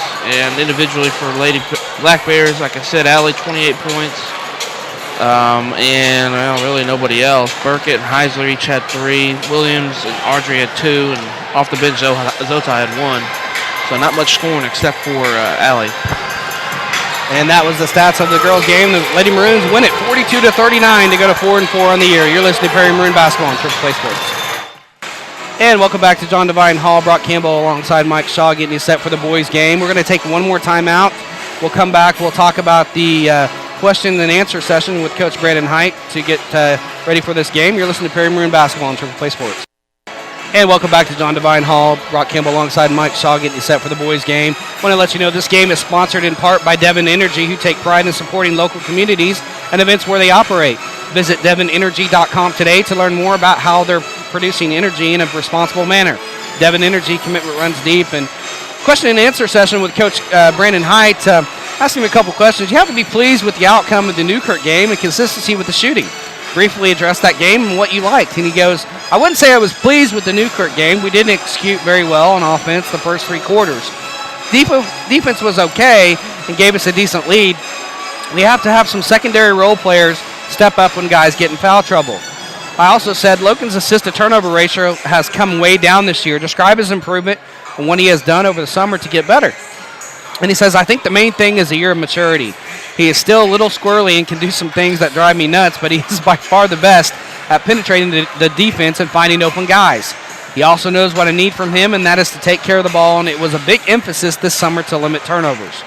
I asked him what he knew about the Pawnee Black Bears this season, offensively, defensively, how you're going to attack and defend that. He goes, they might possibly have the best player we see all year in the Gardner kid, Gideon Gardner. He is good. Defense, they will run a 3-2 zone and usually some full court and half court zone trap. We will have to make shots, attack the gaps of the zone, and hope to get it to Chris and work inside out. And I asked him what the keys to the game are tonight, and he said turnovers.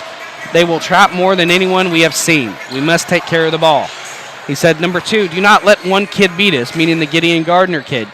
And he said, number 3, win the rebound battle. Chris, Sam, and James need to get some easy offensive buckets. So that's the question and answer session with Coach Brandon Height. We're going to take a timeout. We'll come back with the starting lineups and the opening tip. You're listening to Perry Maroon Basketball on Triple Play Sports.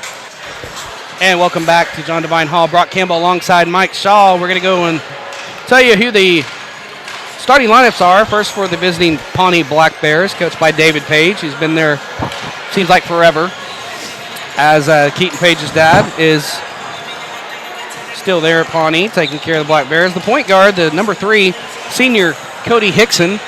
The 2 guard, number 10, junior Brady Malone. The 3 guard, number 21, junior Kalen Biddy. We saw him at football. He was the receiver. He's about 6'4"-ish. Yeah. Forwards will be number 22, senior Alex Roughface, and number 32, junior Gideon Gardner. He's probably going to be the best player that, according to Coach Brandon Height, says that we're going to see all year. And he is a very skilled player, and he will drive, and he will try to get about 30 points tonight. So, I was going to see if. Oh, really? Appreciate it. I was going to see if Eddie can get me a water. See if Eddie will get me. He got me water last time for wrestling. See if he might get me one. Eddie. Well, why you can't tell him? Eddie. I'm on the air. Can you get him a water? Oh, I'm not on the air? Yeah. Can you get me a water? Yeah. No, you're on the air. I just. Whatever. Hush. It's okay. Yeah. It's fine. Okay. As we get to the starting lineups, as I said, Hickson, Malone, Biddy, and Roughface and Gardner there for Pawnee. Your starting 5 for Perry, same starting 5. They're 5-2 on the year. Point guard number 3, 5'9", senior Logan Lewis. 2 guard number 25, 5'11", senior Jacob Albritton. 3 guard number 12, 5'11", senior Braden Sweet. The forwards number 5, 6'2", sophomore Sam Chambers. And the forward number 33, senior 6'5", senior Chris Adams. So Lewis, Albritton, Sweet, your guards, and Adams and Chambers, your forwards. So as Kevin Wiley is going to be announcing those here in a minute, we'll let him have the PA and announce your Perry Maroons.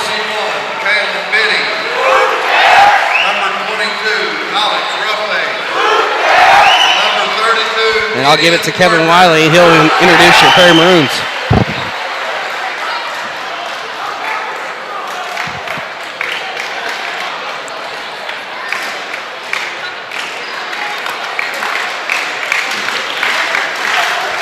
As this place is energized from that Lady Maroons victory.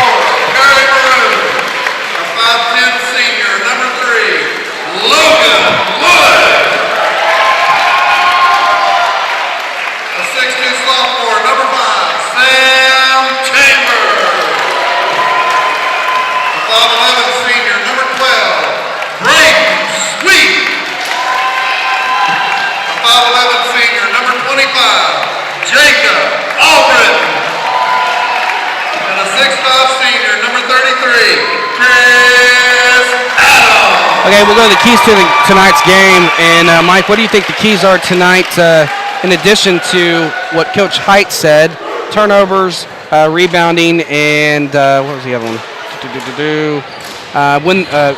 Do not let one kid beat us, and Gideon Gardner. Gideon Gardner? Yeah. Okay. He's that's their star. What other keys do you think we should watch out for tonight? I think just don't turn the ball over, rebound, and play hard defense. We didn't really have time to delve into many, but we played a good game last night. Played like we did last game, you know. Chris Adams will be jumping against Gideon Gardner. Actually, I think that's Kalen Biddy. That is Biddy. And it's won by Logan Lewis, and it's going to be taken. Jacob Albritton, Logan Lewis at the top of the key. Back to Albritton, right wing. Lewis now reverse to Braden Sweet, left wing. Back to Logan Lewis over here, right wing. He's going to travel. Just shuffled his feet, just a careless turnover. I don't know. I didn't see it, but wow, if they're going to call it that close, we're in trouble. People are in trouble tonight, Bart. This might be a 6-0 game, man. That referee we had on Tuesday, though, he was really tight. Remember that? Right. Now Hickson has it. He'll dribble across the timeline against Albritton over there, and it's going to be fumbled out of bounds by Malone, and that's a turnover for Pawnee. Does their quarterback play ball for two? Yeah, Nathan Brock is still hurt. He tore his Achilles. Right, yeah.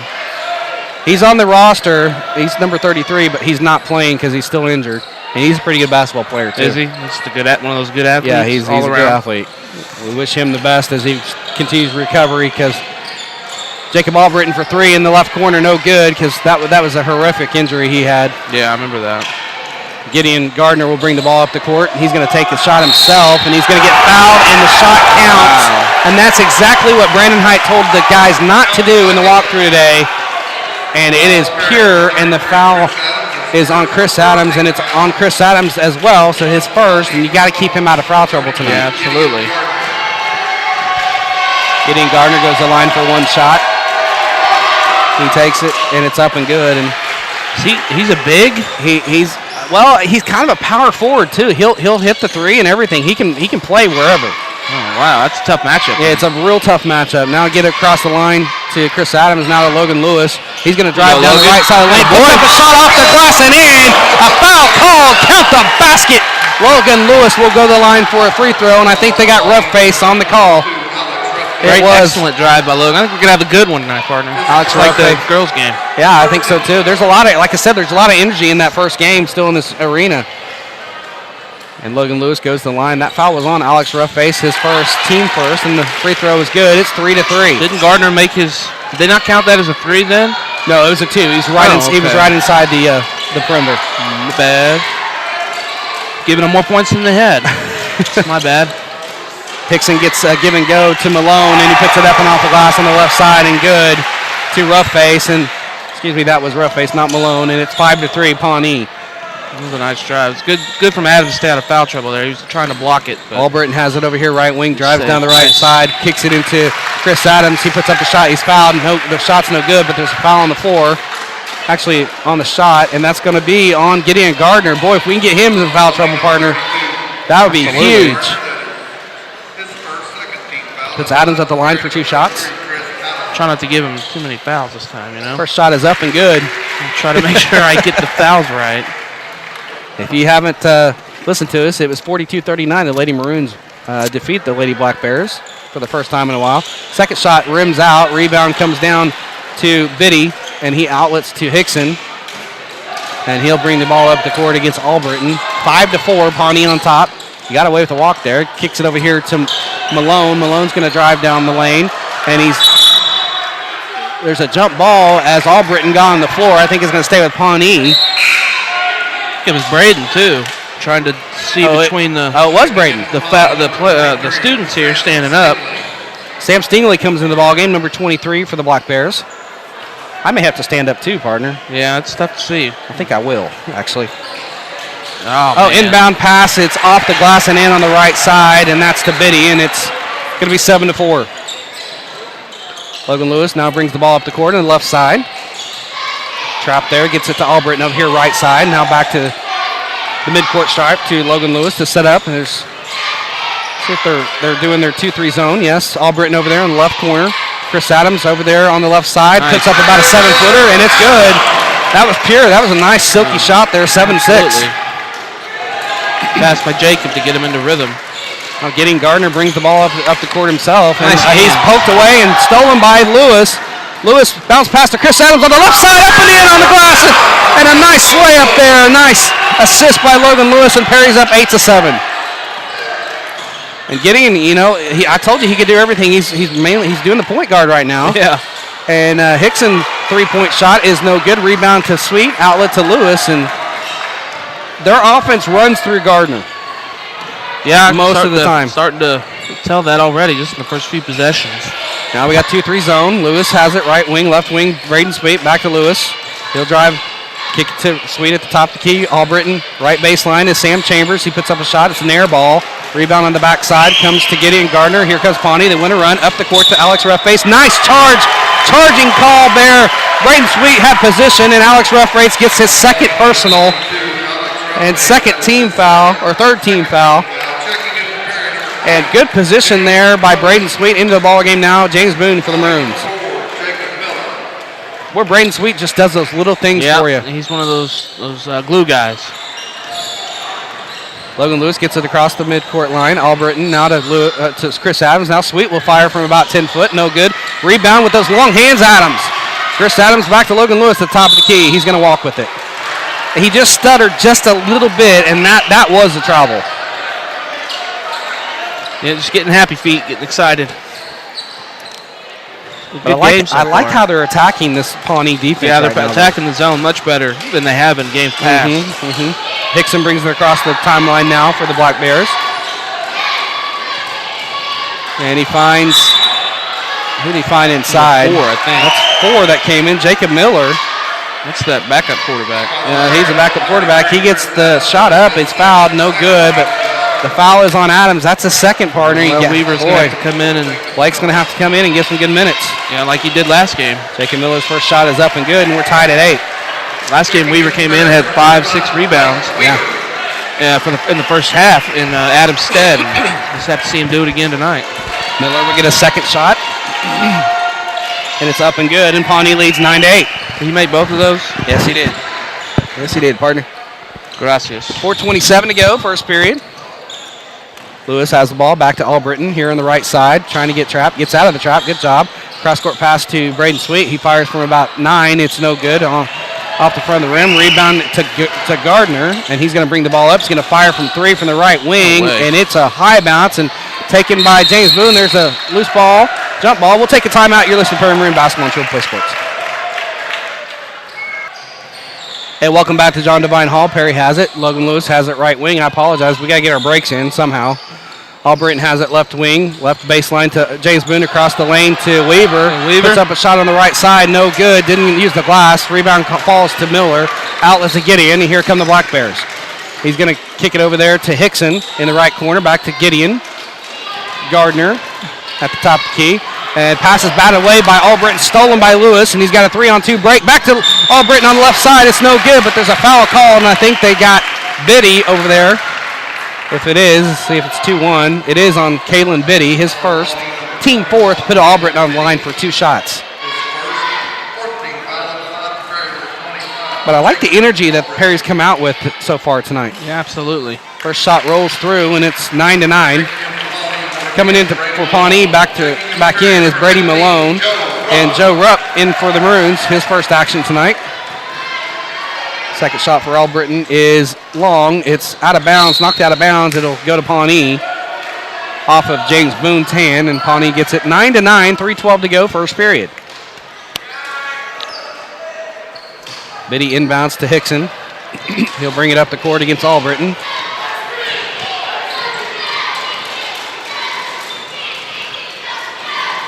Left wing, it goes to Malone.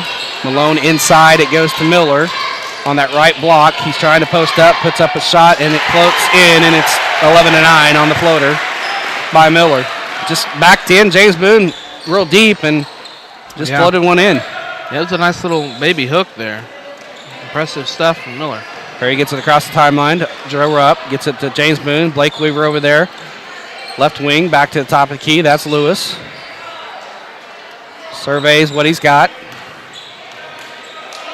Back to Albritton over there. Thought about a 3. He's going to drive the right baseline. Kicks it into Blake Weaver, and he puts a shot up. It's blocked by Kalen Biddy and out of bounds. It'll stay with Perry. Coming into the ballgame for the first time tonight, number 2, Landon Matheson. Here's the shooter, Matheson. Logan Lewis inbounds to Matheson at the top of the key. Back to Joe Rupp, right wing. He'll dribble to the top of the key and set up the offense himself. Back to Lewis over here, right wing. There it right is. Corner, Matheson for 3, and it's an air ball. The rebound comes down to Gardner. Gardner's pass all the way to Kalen Biddy up the floor, off the glass on the layup on the left side. It's 13-9, and Coach Brennan Height does not like we see. like what he sees. He's going to take a timeout. We're going to take one with him. You're listening to Perry Maroon Basketball on Triple Play Sports. And welcome back to John Devine Hall. Brock Campbell alongside Mike Shaw, 13-9, and it's a 4-point lead for Pawnee, but Perry has come out and played on fire tonight and had a couple breakdowns here last minute or so, but liking the posture right now for the Maroons. Yeah, I agree. And Pawnee's just all right. You can tell they're they're a good team. So trying to match their effort and intensity tonight. We're doing a good job. Logan Lewis at the top of the key. He'll shoot for three, and it's long. Rebound falls to Landon Matheson on the long rebound to James Boone. Now top of the key to Joe Rupp. Now for right wing to Logan Lewis. Right corner it goes to Matheson. Top of the key to Lewis. He thought about a three again, but thought otherwise. He's going to hand it off to Joe Rupp. Back top of the key to Matheson for three. Boom. It's up and good. Ring it up. Cha-ching. That one's true. A three ball. It's 13-12. Pawnee on top by one. I like Matheson's shot a lot. He's just not smooth. shy at all. Yeah. I'm taking it. I like that. He has worked on his shot this year a lot more than he has in the past. So goes inside to Kalen Weaver. Good defense by Blake Weaver. Got it out of there, batted away, but it's retrieved by Hickson. Now top of the key, it goes to Gardner. Gardner's going to drive down the left baseline. Good job. Another block by Blake Weaver. Gets his own miss. Does Gardner. Gardner steps on the baseline. A nice defensive set by Blake Weaver and the Perry Maroons right there. Yeah, absolutely. He's doing what you're supposed to do. You just get in there, you get body on him, get your hands up. Here's 44 that you liked in the JV game. Wow. Clay White will Freshman, come in. yeah. This is the one that could shoot the lights out of the ball. He's a little guy, but man, he can shoot. Gets it up the floor now to Joe Rupp over there, left wing. Hands up to Logan Lewis. Top the key, Rupp, and reverse to Matheson. Back to Rupp. Now back to Lewis over there, left wing. Good ball movement there for the Maroons. It's what you got to do with that 3-2 zone. Yep, absolutely. 30 really seconds weathering to go. the storm. Sorry, partner. No, you're good. Really weathering the storm without Adams in the game. They're playing real well. That's what I like to see. Other people stepping up when they're needed. Perry trying to just take one shot here. 19 seconds to go in the quarter. 13-12. Pawnee up by one. Cross court pass to Lewis, or to Matheson. Back to Lewis. Back to Rupp. Now back to Lewis. Top of the key. 6 seconds to go. Going to have to get screen there by James Boone. It's going to be a moving screen. That was a good call. Yeah, I agree. And he nods his head. He knows he did it too. So that's his first team third, excuse me. Pawnee gets it with 3 seconds to go. Look at this White kid a shot. He's going to take it here and give him the ball. Miller gets it into White. And he's going to take a shot. And boy, it almost went in. It's no good. And that's the end of the quarter. 13-12. Pawnee leads it. You're listening to Perry Maroon Basketball on Triple Play Sports. And welcome back to John Devine Hall. Brock Campbell alongside Mike Shaw. 13-12. Pawnee leads it after one. Been a good game so far, and playing really good without Chris Adams right now with 2 fouls. Yeah, Weaver, I tell you, he's been really impressing me in these last 2 games. I'm really, really happy to see. Just good effort as always, but he's just contributing all along the stat line. He's got 2 blocks already tonight. As Pawnee inbounds over there in the far side, inbounds it to, I think that's Gideon Gardner. It is. Brings it across the timeline, finds Hickson over there in that right corner. Now to Bidia, right wing. Back to Gardner over there, right corner. Guarded by Lewis. He spins, and he's going to take the shot down the lane. There's going to be a blocking foul. Almost could have been a player control foul if we would have had set a guy there, but it's going to be a foul on James Boone, his second, team 4th, and that'll put Gideon at the line, Gideon Gardner at the line for 2 shots.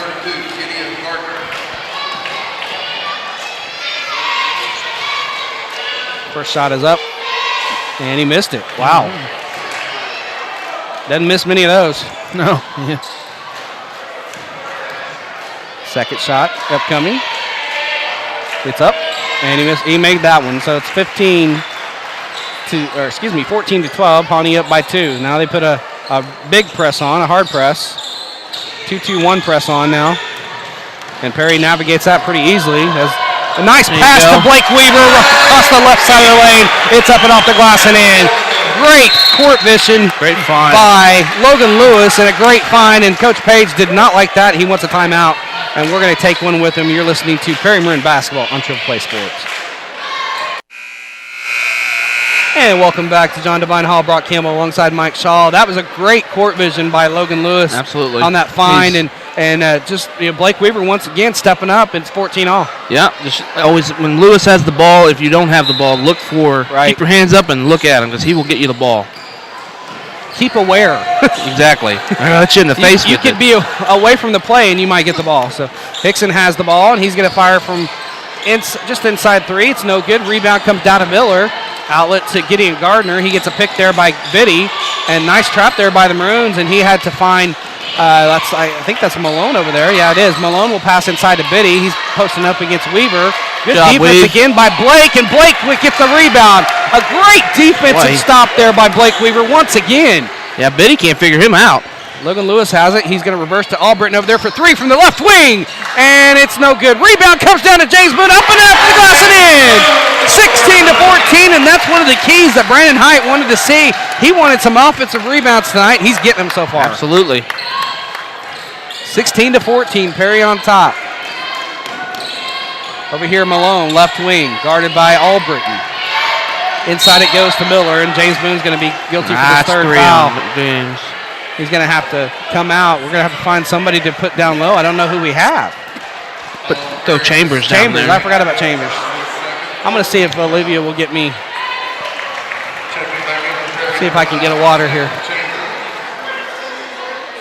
Checking in from Pawnee, number 15, Anthony Lee.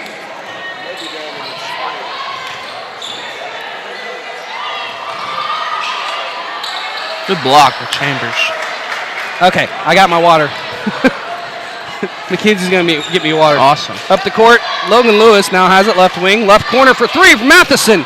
It's an air ball. Rebound, Albritton underneath, and he puts it up and off the glass and in. Actually didn't use the glass, just threw it up there, and it's 18-14. Another offensive board. Now Lees is in the game. Another guy I saw on the JV. He was pretty quick little player here. And he's going to be guarded by Albritton. He's going to take the shot. No good. Rebound falls. It's on the floor. It's going to be taken by Landon Matheson. Boy, I like the toughness this Maroon team is showing tonight. Logan Lewis has it over their left wing. Left corner, it's Landon Matheson. Give it to the right wing. That's Albritton. He'll dribble, and he'll give it to Landon Matheson. Logan Lewis will drive the left baseline, and his shot is out of bounds, poked out of bounds. He'll stay with Perry. And coming back into the game will be Hickson, Cody Hickson for Pawnee, and 23, that's Sam Stingley. And Lees gets a seat on the bench for taking that quick shot. I bet so. Coach Coach don't like is that. getting him. You're right. Coach is in his face. Logan Lewis has it. Back to the top of the key. Landon Matheson. Perry on top. 18-14. Logan Lewis has it left wing. Back to Matheson over here. Reverse to Albritton. Right corner. Inside it goes to Blake Weaver. He loses the handle. It's on the floor. We got a jump ball. Possession is going to be Perry, I believe. Job. Weaver. And it will be. Boy, he just does the little things, the little dirty things, and all he does is just come in and just provides a spark. Plays hard, gives you good strength and rebounding and defense, too. Inbound comes to Lewis. Top the key to Chambers. Dribbles to the left wing to Albritton. He thought about a 3 from the left corner. Pump fakes, and he misses the shot, but rebound Landon Matheson again to Logan Lewis in the lane from about 5. No good. Rebound falls to Miller, and outlet to Gideon Gardner. I like that possession, though. He didn't get any points, but, hey, you're playing hard. Gideon Gardner for 3 from the left wing in the face of Logan Lewis. It's up and good, 18-17. And he will trigger wherever he'll shoot the ball wherever he wants. Guess he's got the green light. He's got the ultimate green light. The Durant of Pawnee, I guess you could say. Chambers has it. He's going to dribble down the lane on the right side. Puts it up off the glass. No, but a foul called. And who'd they get? It will be on Jacob Miller. Thank you, dear. McKenzie, get me a water so I can breathe. Chambers will not breathe so I can let my mouth here. Chambers rattles the first one home. 19-17. Chambers gets the second one. Perry on top by 2. Second shot is up, and it's good. 20-17. Perry on top by 3. 4:27 to go, second period. Hickson brings the ball up. He'll find Stingley over there. And then he finds Biddy underneath the basket on the right side, puts it up and off the glass and in. And that's too easy, 20-19. Somebody missed an assignment. Yeah, I just lost their man there. Logan Lewis will walk the ball up the court. Perry on top by 1. 4 minutes to go before we reach halftime. Albritton has it. He's trapped, and he's going to – there's a jump ball. Possession's going to go to Pawnee. Man. That's what they do, partner. Austin Reyes is going to come in. That was a rare appearance for the game.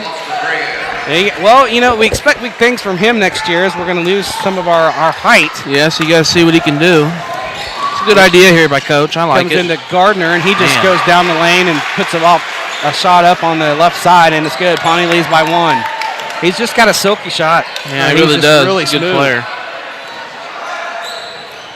Albritton, now Lewis.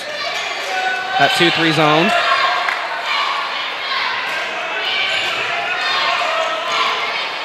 Actually, it's a sagging 3-2 zone. Landon Matheson has it. Sam Chambers over there, right or left corner. And he's going to step on the baseline. It's going to be a turnover for Perry. Pawnee will get the ball. I like the aggressiveness, though. Yep, you just got to be careful when you're running down the baseline. Yeah. Cody Hickson brings it across the timeline for the Black Bears. Finds Stingley over there on the right corner. Thought about the shot, tried to get it. He does get it into Biddy. Biddy puts it up and off the glass and in. A foul call, count the basket. And let's see who they got, Chambers or Reyes. And they got Chambers, Sam Chambers. I believe that's his first. Yeah. 16 foul, puts Biddy at the line for 1, and Pawnee could take a 4-point lead, and he rattles that one home, and they do. 24-20. You've lost a little bit of momentum, but you're still within 4. Yeah, still within striking distance, trying to win this last bit of the quarter here. 3 minutes to go. Haven't got any timeouts in. We're going to try and get some in. Albritton has it. He's going to fire from 3 from the right wing. No good. Slipped. And tried to save it with Sam Chambers, but he saved it right to Miller. Outlet to Gardner. Up the court to Biddy on the left side. Puts it up and off the glass and in. And a timeout called by Brandon Height. And we're going to take one. I think we might have all of our timeouts in. Nope, we got one more. You're listening to Prairie Marine Basketball on Turf Play Sports. And welcome back to John Devine Hall. Brock Campbell alongside Mike Shaw, 26-20. Pawnee on top, and they've kind of taken control here in the second period. And Perry's gotten away from doing the things that they were doing there, Mike. Yeah, they really have. That press is kind of, I wouldn't say rattling, but it's kind of done a good job on them the last couple of possessions, and then they've missed some open shots and haven't really gotten them back inside. Well, now Weaver's, sitting down, so Reyes has got to step up a little bit. They can just weather 2 minutes to go here, 2:50 to go. They can weather the storm. They should be all right in the second half. 26-20. Pawnee on top by 6. Perry has the ball. Logan Lewis dribbles to the right wing. Left wing goes Matheson. Back to the right wing, that's Lewis. Left wing, Matheson, left corner, Albritton. He's going to drive the left baseline. Puts up a wild shot, no good. Rebound comes down to Biddy.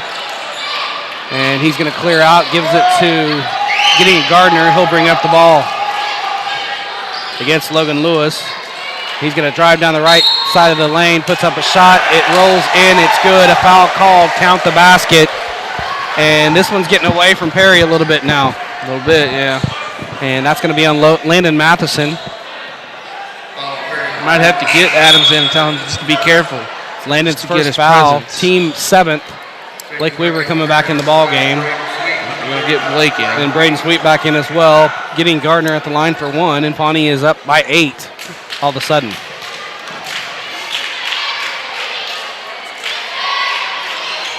That shot rattles over the rim and through, and it's 29-20, Pawnee on top. Lewis trapped in the corner. Now he gets it to Albritton. Albritton's got a break. He gets it to Braden Sweet over here, right wing. Left wing goes to Lewis. Top of the key to Braden Sweet. Reverse to Albritton, right wing. Blake Weaver flashes Braden Sweet. Now Logan Lewis, left wing. You get a good shot here. Need a good shot on this possession. Left corner, it's Albritton. Left wing, Lewis. Lewis is going to drive, kicks it to Sweet. Now Albritton over there, left wing, left baseline. That's Sam Chambers. Back to Albritton, back to Sweet, top of the key, reverse to the right wing, Lewis. Cross-court pass, skip pass to the left corner, left baseline. Jacob. Nice pass to Sam Get in there. Chambers on the baseline. He puts a shot up, no good. But he'll go to the line. Here's a foul called. They got a good shot. And they got Hickson on the call. That's his first, team 6th, I believe. Sam Chambers at the line for 2 shots. Yeah, that was a good possession. We got a good shot on that. First free throw is good, 29-21. Gets a second shot. That one's up, and that one's good as well, 29-22. Perry down by 7. Now they're going to put a little press on so that they don't find Cody Hickson on the backside. He'll just walk the ball up the court. Minute 29 to go before halftime.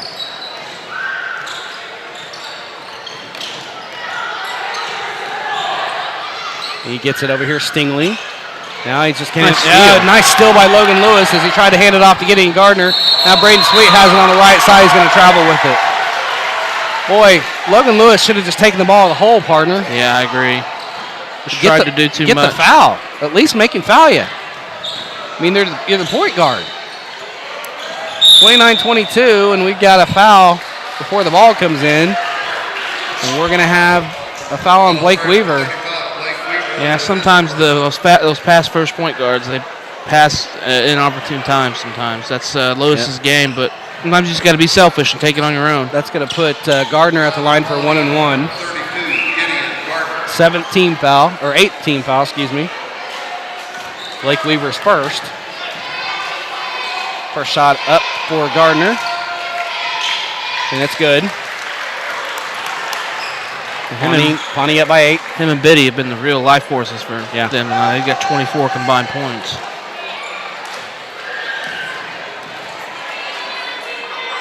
Second shot coming up for Gardner. And that one's good as well. And Pawnee's up by 9. 31-22 as the pass comes in, batted away by Biddy. And Logan Lewis is going to take the inbound.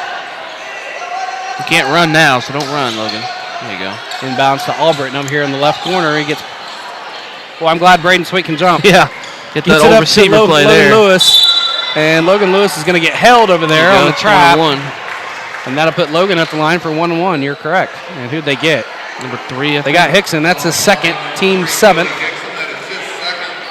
Puts Logan Lewis at the line for a 1-1. You got to make these. You got to have some freebies here. Yep, absolutely. Done well tonight from the line. 7 of 9 for the team.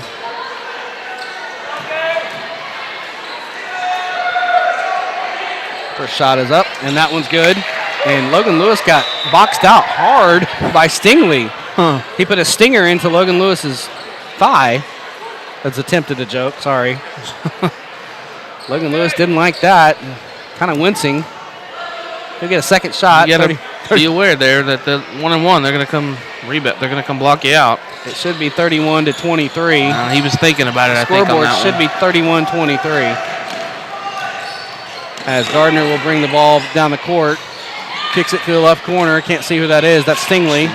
Cut off on the drive. Gets it to Hickson over here, right wing. Scoreboard still says 31-22, but it is 31-23. Shot put up on the right side, no good. Rebound, Blake Weaver. 43 seconds to go. You got to get a good shot here. Albritton's going to drive the right baseline, puts up the shot. It's blocked from behind. Rebound, Stingley. A lot of contact there, though. And Gardner's going to walk the ball up the court, and they're probably going to settle for one shot. Left wing, it's Hickson. Top of the key, Stingley. Guarded by Sweet. Gets it over to Hickson. 13 seconds to go. Picked there by Biddy. Almost a moving pick. Well, you know they're looking for Gardner, but Lewis is staying right with him. Hickson's going to drive down the right. Weaver. On the lane, and Blake blocks it again. And another block, and the score at halftime, 31-23. Pawnee on top by 8. You're listening to Prairie Maroon Basketball on Triple Play Sports. And welcome back to John Devine Hall. Brock Campbell alongside now the coach of the Lady Maroons, Ron Dwyer. And Coach, you got past Pawnee tonight for the first time in a while, and boy, it was an exciting one. Let's just talk about that game. And boy, what can you say about Megan Drake tonight? The focal point was to get her the ball more, and boy, did she really reply tonight. Yeah, I knew she would. We've had, since our Tuesday loss, we've had a couple of great days of practice. I'm going to say probably our best practice days that we've had all year. And emphasis was not just getting the ball to Megan, but for everybody to be more aggressive out of our offense. You know, I think we'd been settling for outside perimeter shots too much, and it just felt like it took away a lot of our aggression. So, I mean, coming into this game tonight, I knew we were going to have some driving mistakes. I knew we were going to have some turnovers, but I just wanted them to go at them hard. And by doing that, that helped open things up for Megan, and Megan did the rest. She really did. And then, Jessica, you know, she basically ran our offense for us for 3 quarters, and then she kind of just took over in the fourth, like I knew she could. And you know, honestly, she did it going to the basket, and I just couldn't be happy with her play either. I think everybody and myself wants to know, what did you tell the girls at halftime? You know, you're down. You know, I don't know how many points we're down, but what was the message? Well, the message was I thought they started the game off great. I really didn't think we were in that much trouble at that point. I felt confident. You know, honestly, we talked about we weren't going to take outside shots in that first half. We were just going to be super aggressive, going to the basket, see if we can get them in a little bit of foul trouble, see if we can get some offensive boards, and we were going to continue doing that, but we opened the perimeter up a little bit also. And it took us a few minutes, but then I thought we kind of started getting into our flow. And I don't know, I thought I couldn't be happier with the way the girls played. I thought they were just much more aggressive than I've seen them probably all year long. And I love the fans getting behind. This is the most that the fans have gotten behind the girls' basketball team in a long time. Talk about what that does for the confidence of this team going into the break. Oh, I mean, the girls, you know, when you've got a young team like this, they just feed off of everything. You know, they feed off their leaders on the floor. I got to watch myself because they feed off of me on the bench, and they definitely fed off this great crowd that we had tonight. And, you know, we had some goals early in the season, and one of them was we knew how youthful we were as a team, and yet we really know that we're going to get better as a team as the year rolls on, and we're striving to keep a record that's respectable so that when we get that draw for the playoffs, we can get something that we can deal with. And, you know, we're going into the break 4-4. Yep. And you know, this win tonight did that, and I don't think since I've been here we've been 4-4. And I think it's huge. I think it's huge for their confidence going into the break. Well, Coach, I'm happy for the girls. I'm happy for you personally as we're 500 as we go in the break, and we'll have some more fun in the new year. Thank you. And that was Coach Ron Dwyer, your head coach of the Perry Lady Maroons. And we're going to take a timeout. You're listening to Perry Maroon basketball on Triple Play Sports. And welcome back to John Devine Hall. Brock Campbell alongside Mike Shaw. I want to let you know this game is sponsored in part by Devon Energy, who take pride in supporting local communities and events where they operate. Visit devonenergy.com today to learn more about how they're one of the world's leading oil and natural gas producers. Devon Energy, commitment runs deep. And Mike, let's go over the scoring from the first half, and we got to get one more break in here in a minute, so go ahead. The visiting Black Bears have 31 points on 11 of 19 shooting, 1 of 4 from 3, 8 of 9 from the free throw line. They've got 5 assists on those 11 field goals, 10 boards, 1 steal, and 5 turnovers individually. Gardner has 14, and Biddy has 11 points. Wow. Those are the 2 leaders for sure, 25 of the 31. The homestanding Maroons, 23 points on 7 of 21 shooting, 4 assists on those 7 field goals, 1 of 7 from 3, 8 of 11 from the free throw line, much like the girls' game, getting their points from the strike. 12 rebounds, 3 steals, and like I said, 4 assists, 7 turnovers. It's a few too many, but they've done relatively well tonight with that. Individually, a lot of parity here. Adams has 5, Alperton has 3, Boone 2, Chambers 4, Lewis 4, Matheson 3, and Weaver has 2 points and 2 rebounds off the bench. And that's what I got. The 12 rebounds I think I mentioned that, but 12 rebounds from the Perry Maroons. And that was the first half stats. We'll come back with the keys to the second half and the start of the third quarter. You're listening to Perry Maroon Basketball on Triple Play Sports. And welcome back to John Devine Hall. Brock Campbell alongside Mike Shaw. And let's go to the keys to the second half, Mike. And if the Maroons are going to go 6-2 into the break. Well, they need to. Adams is key. He needs to stay, play really smart defense and not foul, because he's the big point production guy on our team, and he had 5 early points, but he had those 2 fouls, so he had to sit. It's a big key for him. For me, is for him to play safe and stay out of foul trouble. Basically, just keep doing what you're doing. Lewis is getting into the lane and finding open people, and you got to hit open shots and continue to rebound like they're doing. They're out rebounding the other team, and then defensively you got to get up in Gardner and his face, and you can't let Biddy get to the position, get to the block. Keep an eye on him because they're the two people that are scoring. They're the catalyst. You got to shake them up a little bit, get them out of their rhythm. Interesting to see what kind of adjustments we're going to see on that kind of defensive effort on those Absolutely. two, because they have 25 of the 31. Yeah, they're really If good. you take one out, even that might win you the game right there. Exactly. Yeah. So, I mean, slow one of them down. Maybe even have to slow down Biddy because Gardner, from what it looks like, can make a shot from just about anywhere. Right. So if you can get and having Adams in will help that because Biddy's, he's 2 inches taller than anybody else that was out there when Adams was hurt. In foul trouble. So. And Chris does start the second half. Original starting 5 for the Maroons and the original starting 5 for Pawnee as we start the third quarter. Perry has the possession. We're going to go to they're working to the right to the left on your radio dial, going to the south goal. And I don't know where Logan was throwing that ball, Adams. and it goes out of bounds. Trying to find Adams on the back side, but it wasn't even close, and it's a that turnover. play we saw last on Tuesday that worked a few times against Newcastle. Perry put a little token pressure on. Newkirk, sorry. Did you say Newcastle? Yeah, that's near Oh, we Oklahoma used to City. play him. Yeah. Hickson has it. He gets inside to Biddy, and boy, it's gonna. I hope that's on Chambers. I think it was. And That's what I'm talking about. Coach Height doesn't like what he's seeing so far. It's coming out of the locker room, and it was on Chambers. His second, thank goodness. First play out of the gate, they find Biddy, and they lost him again. They find Biddy again, and that's Chambers' third.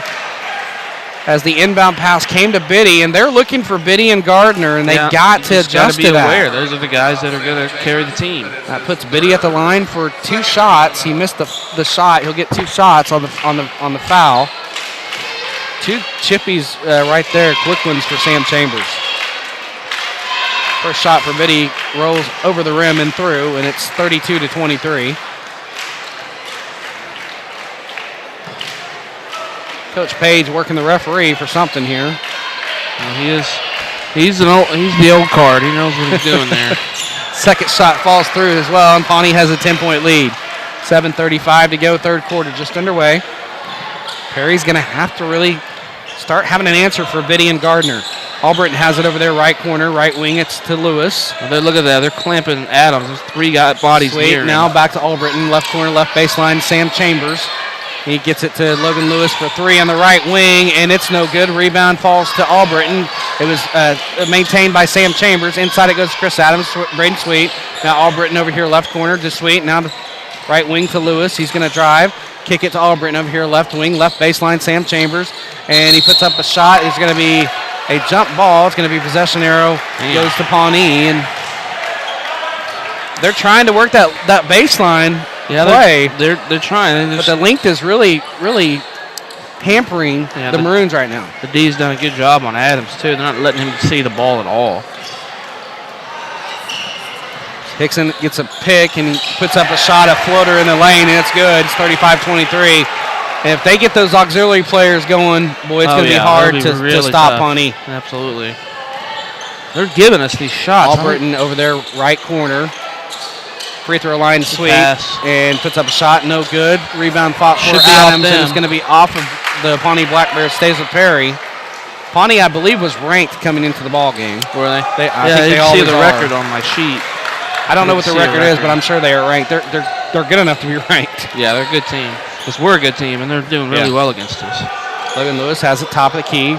Right corner, Albritton. Right baseline, Sam Chambers. Now into Chris Adams. Now Braden Sweet. Braden. Left high post. It's up and good. And I'd like to see Braden shooting more, and it's 35-25. Good pass from Adams, too. Good awareness, knowing where his open man was. Nice sharing of the basketball, too.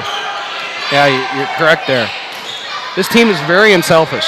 No, they really are. Gardner for 3 at the top of the key, and he is unconscious, and can't it's do good. anything about that.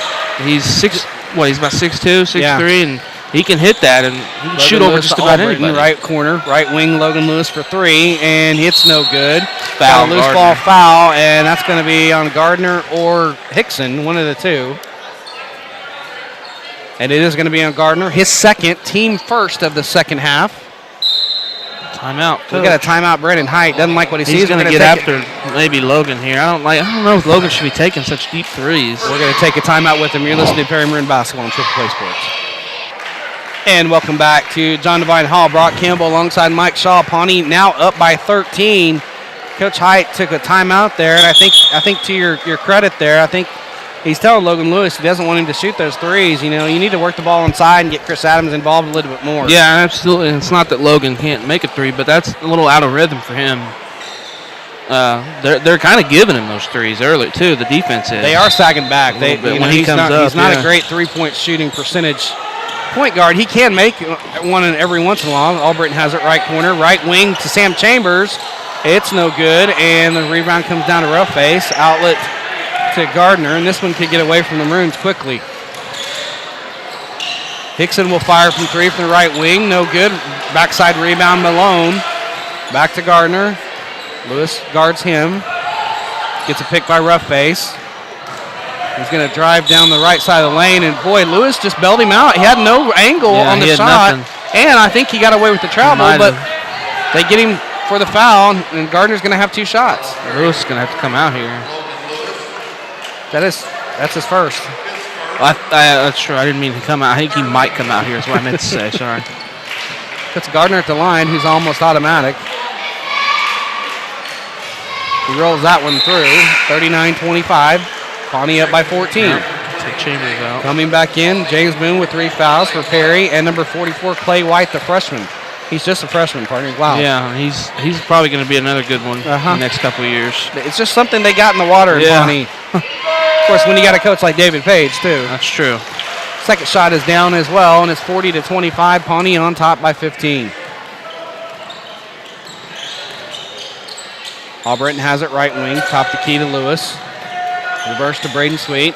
James Boone left baseline. Now back to Sweet, left wing. Top the key to Lewis. Inside pass is stolen by Biddy. Went even close to Adams, to Gardner. And now it's stolen by Sweet. What arms there? That's a receiver right there. Yep. Now get to Chris Adams over here in the left wing. Got away with maybe a little walk, but it's up and good. It's 40-27. David Page got a timeout. That's that old school coaching for you. He got a quick timeout.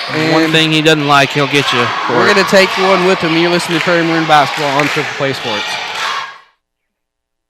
And welcome back to John Devine Halls. I forgot I had to get back on the air. I was talking to my partner off the air about something that I had a question on. And Coach David Page, the old school coach and the school of Eddie Sutton, basically. Absolutely. If you do something wrong, you're going to sit right next to him. We got a clock issue. Again, it's... Plus, Coach Page is on the floor like he's a player.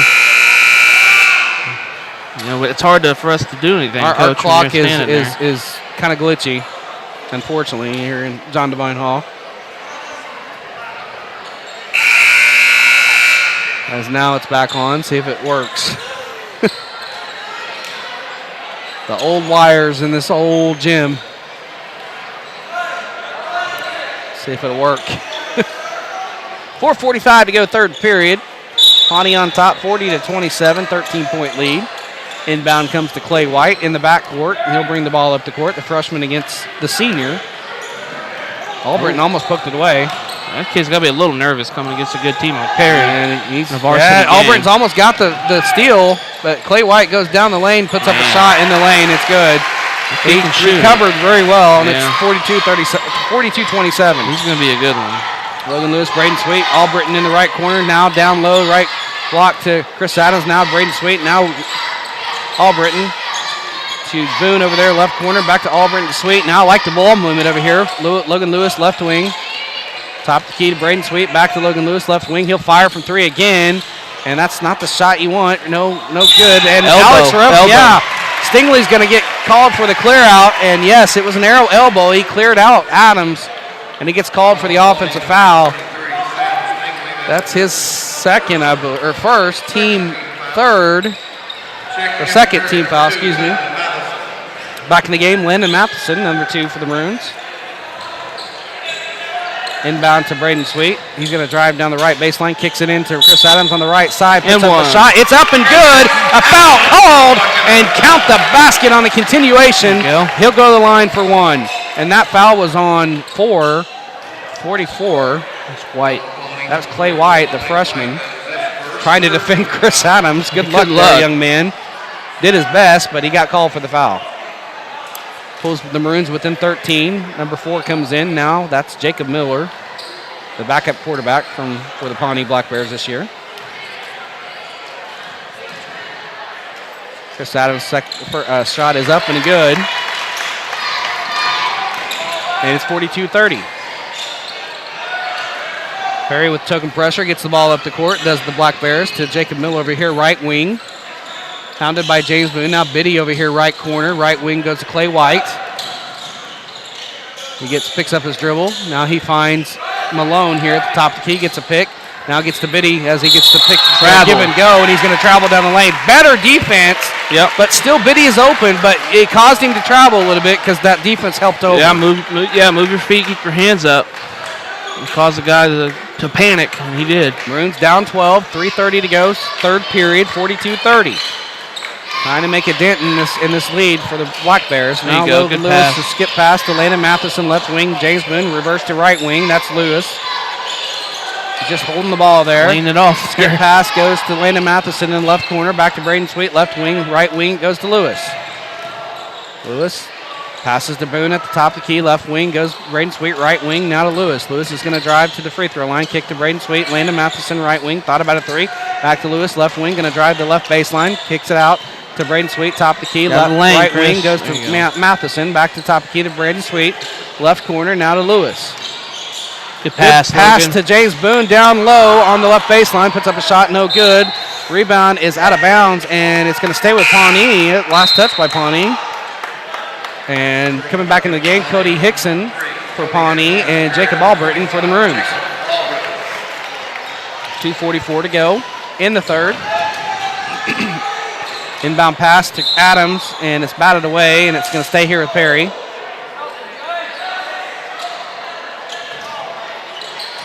That's what they're running here. They're trying to get Landon Matheson off the screen. Didn't get it, but Albritton has it in the backcourt. Tried to get Landon over there on the right wing off the screen for a three. Now Logan Lewis will set up the offense at the top of the key. He'll just hand it off to Landon Matheson. Now back to Logan Lewis and back to Matheson. I don't know what we're running here. Trying to run Albritton down on the baseline. Chris Adams in to the left side of the lane. Puts up a shot. No good. Rebound falls to Biddy. Here come the Black Bears. Outlet to Gideon Gardner on the left side. He'll bring up the ball. He's going to fire on the left baseline. No good. Rebound James Boone. Outlet to Logan Lewis. Here come the Maroons. Gives it Chris Adams down the lane. Puts up a shot in the lane. No good. Thought there was a foul. Rebound comes down to Biddy. Outlet to Gardner. Up the court quickly to Hickson. He'll fire from 2-point land. No good. Rebound falls to Chris Adams. And he did have numbers, but he slows it up and gives it to Lewis. Right wing. Lewis is going to drive the right baseline. Kicks it to Chris Adams in the lane. Chris Adams saves it. It's going to go off of him, and it's going to go out of bounds to Pawnee. Chris has got to watch it. He might get a technical. He bats the ball in the air. And they really try to damper any kind of emotion from you at this level. But that's it, and the referee's going to tell him. He knows that Chris was just frustrated that it went off of him. It had nothing to do with retaliating on a player or an official, but the official just said a couple words, said don't do that. Lee's back in the ball game now for Pawnee. He'll take Albritton down the drive, and he kicks his pass. It's almost stolen. It's on the. Yeah, he may be coming out again. It's stolen by Chris Adams. Outlet to Landon Matheson. Yes, he's coming. He's got to put. Lee's will be coming to the bench again. Logan Lewis to the left high post. Chris Adams, nice soft shot, and it's good. 42-32. Perry back within 10. Adams just rising above everybody on the defense on that shot. Nice bucket. Anthony Lees brings the ball up the court against Albritton. Might as well get a shot in, kid. You're Top of getting the yanked. key. That's what I would Gets it do. over there to Gideon Gardner. Gets the screen. He's got away. Travel. No, he didn't get it with the travel. He did he travel. did. You Got did. him. You're right. Partner. Yeah, he shuffled his feet and Lees knew it. He didn't even have to be called out. He knew he was going right to the bench. And he went and sat down at the very end. You gotta love coaches like this, though. Absolutely. It's fun to watch. Because everybody knows what's happening, what's going to happen. Yep. 42-32, under a minute to go. Perry back within 10. They fought back to a 10-point deficit. Logan just taking his time. Want to get up to single digits, under single digits here. Perry may be settling for a last-second shot here. Yeah, you might as well try it. You don't want to give any more. If you want to get it to single digits here, you take the last shot. It's your best chance. Just a yo-yo dribble. Now he'll throw it to Albritton over there. No 2-for-1s at this level. Landon Matheson. Now Logan Lewis is going to drive the left baseline. He's going to be called for a charge. He's just out of control. Trying to find Chris Adams there in the lane, and that's his third foul, I believe. Or is it second? I got 2. That's a second. You're right. Second foul. And that gives Pawnee the last second shot. As Perry's going to put a press on. Yeah, that's good recognition by the Pawnee D, because Lewis has been doing that all year. And getting Gardner up the court quickly. Man, I guess they're not going to take his shot. And boy, takes it from the right high post, and it's up and good, 44-32. That kid's good. Yeah, he really is. He probably has the ability to play some small college ball, too. He's just a junior. We'll see him next year. Looks like he's about 6 foot, 6'1", 6'2", maybe, and he can play some college ball. 6 seconds to go. Get it to Matheson and Albritton. Got to shoot. Logan Lewis will shoot from the left wing. No good, and that's the end of the third quarter. 44-32, Pawnee on top. You're listening to Perry Maroon Basketball on Triple Play Sports. And welcome back to John Devine Hall. Brock Campbell alongside Mike Shaw. We see my Dallas Stars are on top again, 2-0 after that win on against Vancouver last night. 2-0 over Calgary. Been struggling this year. Dallas They're supposed to be a lot better. Dallas has won 3 of the last 4. They're on that Western swing right now in Canada.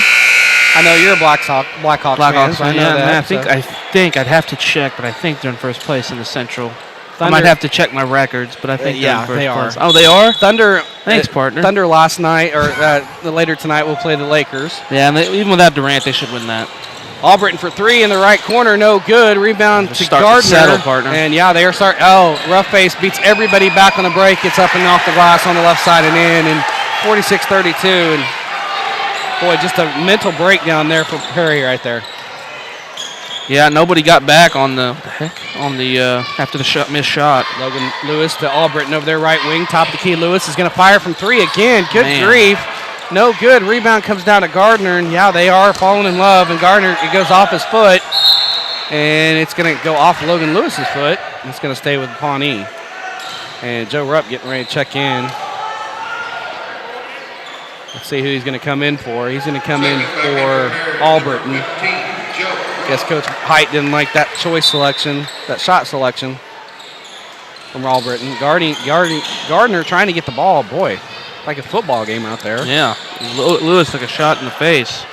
Hickson was drive down the left side of the lane, puts up a shot, no good. Joe. Rebound to Chambers, outlet to Lewis, and Chris Adams behind everybody. Puts up a shot on the glass on the right side. It's up and in. A foul called. Count the basket. Chris Adams will go to the line for 1. Let's see who they got. Who's that pass by? That was on Jacob Miller with the foul. The pass was Logan Lewis. Was it Lewis? Nice find by Logan up the court. Absolutely. And good control by Chris Adams, too. Shot is up. It's off the back iron. No. Rebound to Roughface on the long rebound. It's 46-34. Pawnee up by 12.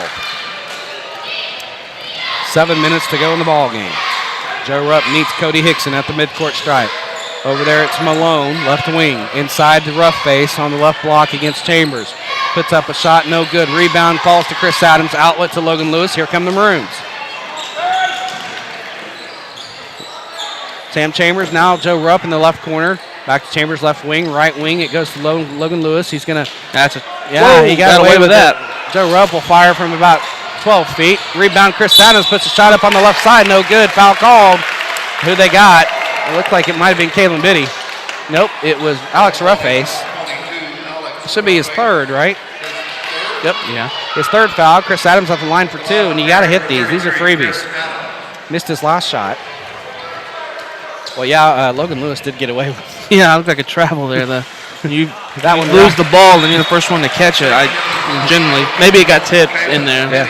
Chris Adams rattles it out and then rattles back in, so it's 46-35. It's a second shot. get it within 10 here. It's up and good. And it's 46-36. Perry back within 10.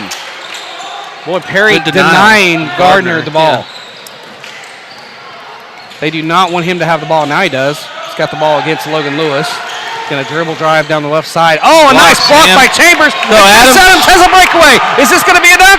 It is for the dunk, Chris Adams. And it's 46-38. Perry back within 8. A timeout. We're going to take one with him. You're listening to Perry Maroon Basketball on Triple Play Sports. And David Page takes a quick timeout after that dunk. He is livid with his team partner as Perry's drawing within 8. Yeah, he was getting after all of them, especially Gideon over there in that kind of an ill-advised shot, although he's been hitting shots like that all night. Yeah, well, you got a 10-point lead. I can understand where he's coming Yeah, from. You got to set the ball up and run some clock. Yeah. There's no shot clock in basketball, in high school basketball. No, there's no crying in basketball either. There's no. But he turns all shades of red after that shot and that dunk. Explode. Boy, as Pawnee has the ball, Cody Hickson brings it across the floor, the timeline. Guarded by Joe Rupp. Perry within 8, 46-38. After the dunk by Chris Adams, his second of the year. Gardner has it over here, right wing. Hounded by Logan Lewis. Gets through the screen. Good job. He's going to use some clock now. 5:52 to go in the game. Alex Roughface trying to give a screen. At the top of the key, Sam Chambers coming out to help. Good defense right now for Perry. Pawnee's confused. He gets the pass over there to Cody Hickson, and he'll put up the shot on the right baseline. No good. Rebound, Kalen Biddy, and got away with the travel. Gets it back to Cody Hickson. Top of the key to Gardner. Over there, Malone has it, left wing.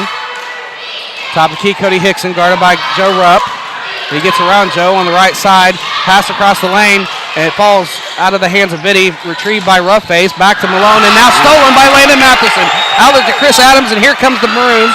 Logan Lewis will walk it up the court. 5:12 to go. Maroons within 8. 46-38. Logan, turn around. Or Matheson, Joe Rupp, Matheson over there in the right corner, back to Rupp. Now back to Lewis over here, left wing, left corner. Got him. To Landon Matheson. And Logan Lewis over here, left wing. Joe Rupp over there, right wing, right corner, Matheson. He wants to fire, but he can't. Gets it inside to Chris Adams. It's batted away, stolen by Roughface. Outlet to Gardner, and here come the Black Bears. Had the right idea, just not a very good Gardner's pass. going to get bumped in the back, and who'd they get? They could have got either. They got Chambers, that's his 4th.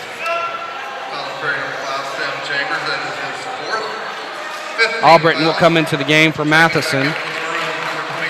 I think Brandon's telling him he should have fired one of those down there, but he had somebody in his face, so it would have been a contested shot, but he still had the shot. Inbound pass, or pass inside, intended for Gardner, but it's a foul on the play, and that's going to be Logan Lewis. I think that's his 4th. That's his 3rd. My bad. I only had him for 2, so I screwed up. So Gardner will have the inbound. Trying to find somebody. Finds Hickson finally in the backcourt, guarded by Joe Rupp. Really denying Gardner. Now they get the ball to him over there, left wing. He's going to drive the left side, puts up a shot, and it's good. Rattles that one home, and they're up by 10 again. 48-38, 4:23 for Perry to make a dent in this. Joe Rupp over there, right corner, right wing, Lewis. Left corner, that's Albritton. Left wing now, Sam Chambers at the free throw line. Back to Logan Lewis, left corner. He's going to drive left baseline, gets a foul. There's a foul on the floor. It's going to be on Kalen Biddy. That should be his 3rd, I believe. That's his 2nd.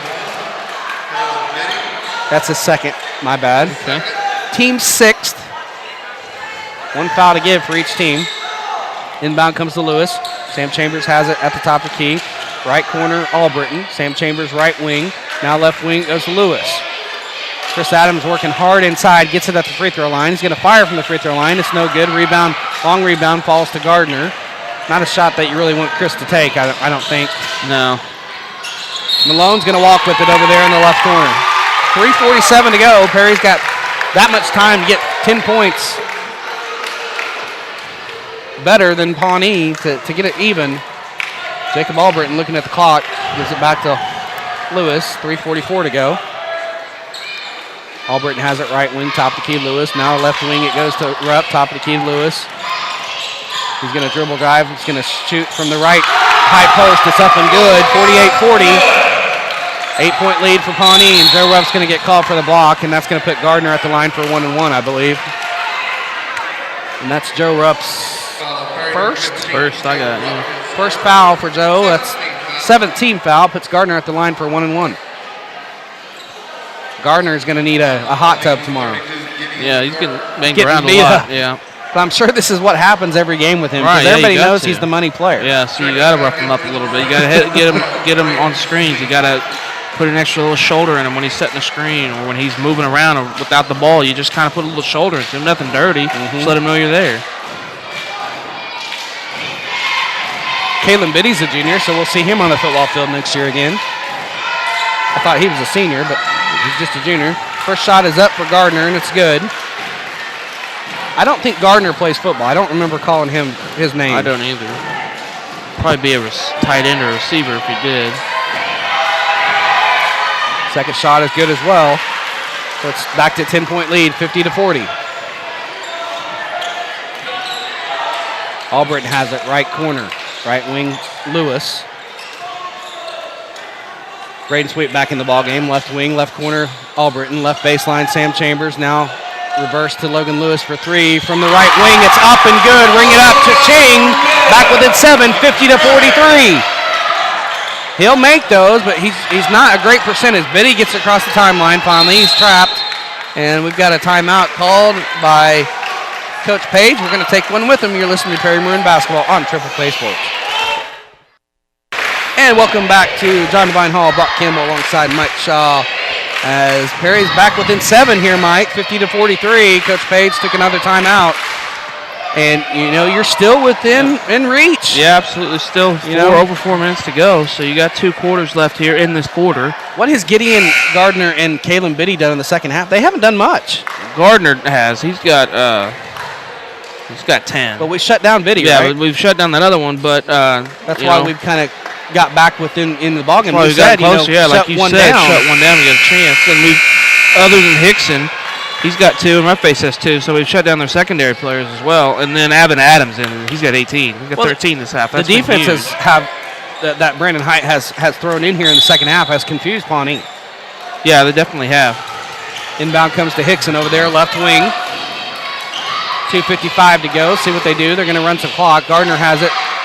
Top of the key. He's going to be fouled by Logan Lewis. That will be his 4th.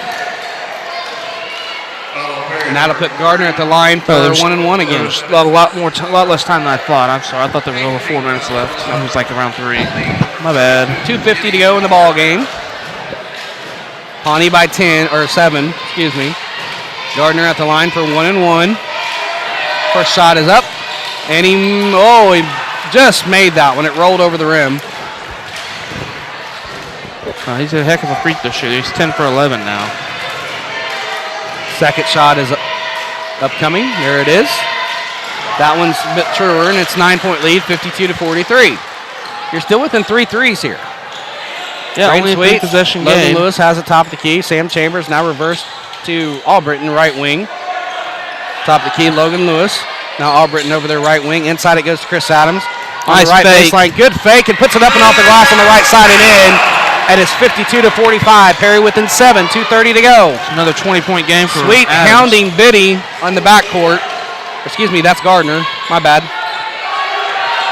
Gardner can just handle the ball. No, good block. Braden Sweet blocks him from behind, out of bounds. It'll stay with Pawnee. Got to do the Matumbo finger shake after that one. No. Ibaka finally did it again last night. Really? Yes, he did at Golden State. He hadn't been doing it because he'd been getting teed.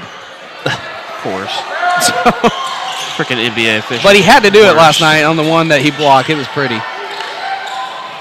Hickson has it. Now giving back to Gardner. They want the ball in Gardner's hands, obviously. Cody Hickson will fire from 3 from the top of the key. No good. That's what you want. Rebound, Good possession defensively. David Page doesn't want that shot, I guarantee you. Now Logan Lewis passed to Adams in the lane. He puts it up. He's fouled. He'll go to the line for 2. I couldn't get that out of my mouth. Speaking tongues there, partner. I don't know. And that is on Rough-Face. That's his 4th. That'll put Chris Adams at the line for 2 shots to get it back within 5. First shot is up, and he missed it. Gotta make these. Chris Adams gets a second shot. I don't know what the guy's got to go somewhere, I guess. What was that? Pointing to his watch. I don't know. He rolls it in. It's 3 good. seconds, 52 to 46.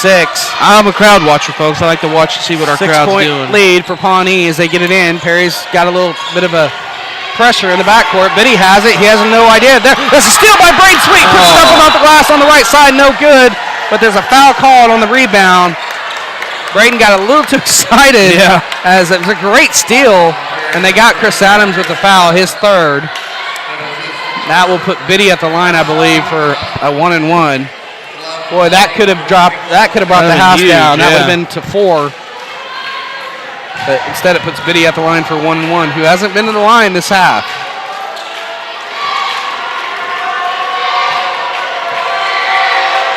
First shot is up, and he rattles that one home, 53 to 46. 17 of 18 from the line tonight for Pawnee. You know one thing, you got a Page coach team. They're gonna make free throws. Make free throws. Exactly. Braden Sweet comes out. Good minutes there for Braden. Yeah, had that big block in that last possession and a big steal here. But he gets a second shot. That one's up, and he missed that one. So it's an 7-point lead. Outlet to Logan Lewis, and he's going to quickly go down the floor outlet to Albritton right wing. Now to Logan Lewis. Now left corner it goes to, I can't see who that is. That's Logan Matheson. Albritton. Now Matheson over here. In the corner it goes to Logan Lewis. Maybe. Yeah. Left corner, left baseline, Sam Adams. Pass. Sam Chambers inside to Chris Adams. His shot is no good. Rebound comes down to Biddy. I did it. I know. Outlet to Gardner. And Pawnee's got 7-point lead and the ball.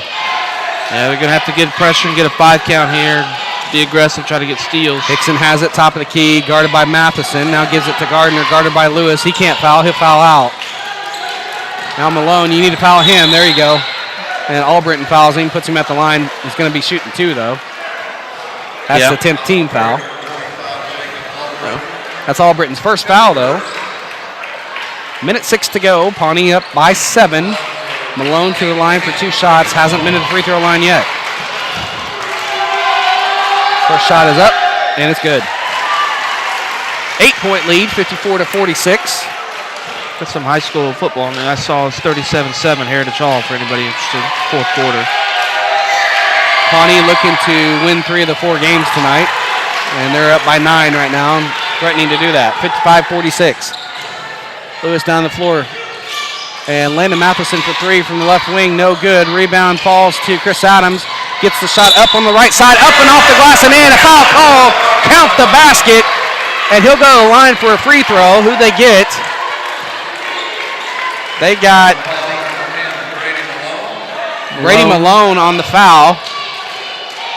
That's his first foul of the game. That's the 8th team foul. Puts Adams at the line for 1 shot. Got to make this one to get it back to within 6. 55-48. Shots up and good. 55-49. 6-point lead. Pawnee on top. Brandon Height takes a timeout. We got ours taken in here. We got ours taken care of, so we're going to keep it right here. 55-49. Under a minute to go. 54.9 seconds to go, and that's the reset right now. And that seems, if anything, if Perry loses or wins, whether they win or lose, I mean, we've seen some good basketball tonight. We've seen some exciting games. Yeah, absolutely. It's been a fun night basketball right before the break here. It's like, the kids, I think, it's their break now too, right? Yes. They're all amped. I know I always was, man. That first night, I was like, oh my gosh, I could not go to school for 2 weeks. They got out of school today at 1:30. Oh, I love that. I always loved getting out there. That's why college was so fun. I only have, on some days, we only had 2 classes. Right. I mean, of course, I did that too often. My first year there, it only took 6 hours. I dropped 3 classes. Yeah, I know. Perry doesn't have to come back to school till the 5th. That's nice. So, yeah, they get quite a break there. And our next broadcast will be on the 6th at Tonkawa. It's Oklahoma City starting right now with the Lakers. Be here, though, right? It'll be Tonkawa. Yeah, we're going to Tonkawa. That's the only one we're going to go on the road. We went to Blackwell. We went to there were 2 basketball games that we're doing on the road, Blackwell and Tonkawa, because there wasn't enough home games to. Because of that tournament? Yeah. There wasn't enough home games, so I had to take 2 on the road. What else do we have on the road? That's it. We have 1 road game the rest of the year? No. Oh. The one we're covering. That's what I meant. No, we got Pawnee on the road. Go to Pawnee. That's closer. Actually, I have no idea if it is. No, but it's not. It'd be more fun to go to Pawnee. As we're out of the break, 55:49, 54.9 seconds. I only got so many broadcasts I can do according to the radio station, so that's why I had to pick those. And pass is almost stolen. Boy, they're hounding Hickson in the backcourt and finally get a foul on him. Hopefully that's on Albritton, not Lewis. And it is. That's his second. I'll put Cody Hickson at the line for 2 shots. 48.7 seconds to go in the ball game. I'm only saying the part because I might be tempted to drop off the casino before the game and drop 100 on blackjack and lose it. We're going to have a casino here pretty shortly. Really? Yeah, they just got a casino approved here in town right as you go into the football stadium. We're going to have a casino at the football stadium. As you're going around that curve, it's going to be right on that curve. Oh, man, that's going to be dangerous. First shot was good. Second shot was no good, so it's 56-49. Yeah, it's the Otos that are going to be building that. 3-point shot for Lewis at the top of the key. Ring it up, cha-ching, another money ball. And it's good, 56-52, 4-point lead. Hounding Hickson over there, gets it to Gardner. It's not who you wanted to get to. Biddy up the court. Now he's going to get hacked by Sam, and Sam's going to foul out. It's a good hard foul, though. That's his 5th foul, though. It's going to put Biddy at the line for 2 shots and a 4-point lead. Boy, Perry's made it interesting here. Yeah, he made sure Biddy wasn't going to get a shot off. Oh, they called it on Matheson. Really? They called the foul on Matheson. Biddy goes to the line, misses the first. 27 seconds to go. It's only a 4-point lead. That's a break for Sam. Second shot's up, and he rattles that one home, so it's a 5-point lead, 57-52. Do you take a 3 or a 2 here? You could get a quick 2 if you can, but if you get a shot like that, Lewis's pass inside to Adams, up and off the glass, and no good. Rebound falls to Biddy. Outlet to Gardner. Gardner's pass all the way up the floor to Miller. He's going to be fouled by Sam Chambers, and that will be his 5th foul. So he will foul out with 13.2 to go in the ball game. And that's going to put Jacob Miller at the line for 2 shots. Really good effort from Perry tonight, though. Jacob Miller's first shot is no good. It won't count because you got to get Chambers out.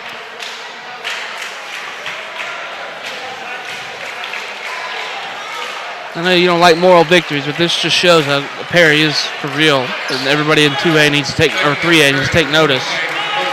This is a good team. Brandon High's got a good team this year. I really do believe it. It's got to be because of me. I mean, they really good football team this year because I came in, and then basketball too. I'm just a good luck charm. Jacob Miller's first shot is up and good after he missed the first one, inadvertent first one, so he gets the second one. So it's 58-52. Second shot, that's good as well. It's 59-52, 7-point lead with 13.2 to go. And Brandon High's not going to like moral victories, but, you know, there's some good things, and Logan Lewis turns it over, and that, unfortunately, is probably going to be it for the Maroons as they're going to fall to 5-3 on the break. Lewis shaking up a little bit after that. And I can tell you that we won't have Brandon Hyde on yeah. after the game. I already told him if there's a loss, we're not going to bring you on. He said, okay. So, yeah. Did the same thing with Coach Bennett. Yep. You know, coaches don't want to talk to you after a loss. I understand that. And there's going to, Braden Swit's going to foul Gardner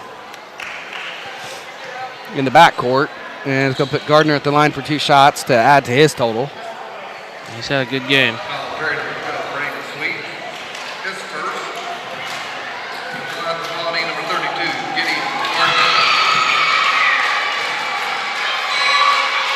First shot's up, and that's good. 60-52. Second shot for Gardner is up, and that one's good as well. 61-52. 4 seconds to go. Rolls it into Albritton over there on the right side of the floor. He gets poked away and it's stolen and by Miller and given to Gardner, and that's the ball game. 61-52 as Pawnee downs Perry. Perry moves to or drops to 5-3 on over the Christmas break. So we're going to take a break. We'll come back with the stats. You're listening to Perry Maroon Basketball on Triple Play Sports.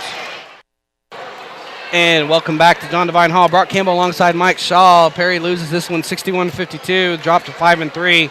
The boys' game, that is. And Mike, let's go ahead and wrap up the stats from the game. The visiting Black Bears had 61 points on 17 of 33 shooting, 6 assists on those 17 field goals. 2 for 7 from 3 and 25 for 28 from the line. That's the big difference right there. That's 89%, and that's a Page team right there for you. Individually, Gardner had 29 points, 6 rebounds, 3 assists, 13 and 14 from the line. That's a Kevin Durant type of game. Biddy had 15 points and 9 rebounds to lead the Black Bears. Homestanding Maroons shot a little better in the second half, 18 to 50 on 36% shooting. 3 of 16 from 3. Relied on it a little too much. 13 and 18 from the free throw line. 9 assists on those 18 field goals. 24 rebounds. 15 turnovers to the Black Bears 10. 6 steals as well. A few blocks. Weaver had a couple of blocks. Individually, Adams had a heck of a game. 24 points, 8 rebounds. 9 of 14 from the field. Just a really, really solid game from him. Lewis was the next highest scorer with 9. And then Matheson, Chambers, Sweet, and Boone, Weaver all had 2. Alberton had 3. And looks like that's all I got there, partner. And that was the stats from tonight's game as Perry loses this one 61-52 to drop to 5-3. We'll come back with more. You're listening to Perry Maroon Basketball on Triple Play Sports. And welcome back to John Devine Hall, Brock Campbell alongside Mike Shaw as we are wrapping this one up from the JDH as Perry loses this one 61-52 to Pawnee. And Pawnee's a really good club. They've got Kaylin Biddy and Gardner. That was really most of that 61-point scoring. But I like some of the things that Coach Brandon Height's team did tonight. Yeah. They really handled that zone at times really well. And they got Chris Adams involved more, and that's what's going to have to happen as we go through the season. Absolutely. He was big tonight, 24 points, like I said earlier, and he was a big key in the second half, and keeping it close. Just a couple of shots didn't fall here and there. Get a couple rebounds, a couple shots fall. Who knows what happens if Braden Sweet continues that steal he got to take it to 4. So just a couple of little things that didn't happen, bounces didn't go our way. I thought overall he played a great game tonight. Well, I know Coach Height wants to be 6-2 at the break, but you're 5-3 at the break. You're still 2 games over 500. You got some things you can work on. There's some little things that you need to work on, but I think this team is going in the right direction. Yeah, I agree. I think so too. I think they're going to be a solid team in the conference this year, the district, whatever they call it. It's the 89 conference. I don't know how they do it, but we've got Tonkwall coming out of the break, and traditionally they have given us a little bit of fits, especially on the girls' side. But that confidence right now with the girls beating Pawnee for the first time in several years. It's going to be huge. It's going to be huge as we go to Tonkwall on the 6th, and that'll be our next broadcast. So, really good things tonight. The girls win 42-39 in a thrilling ball game. Last seconds that they won in the last seconds, and then the boys lost 61-52. But both ball games really.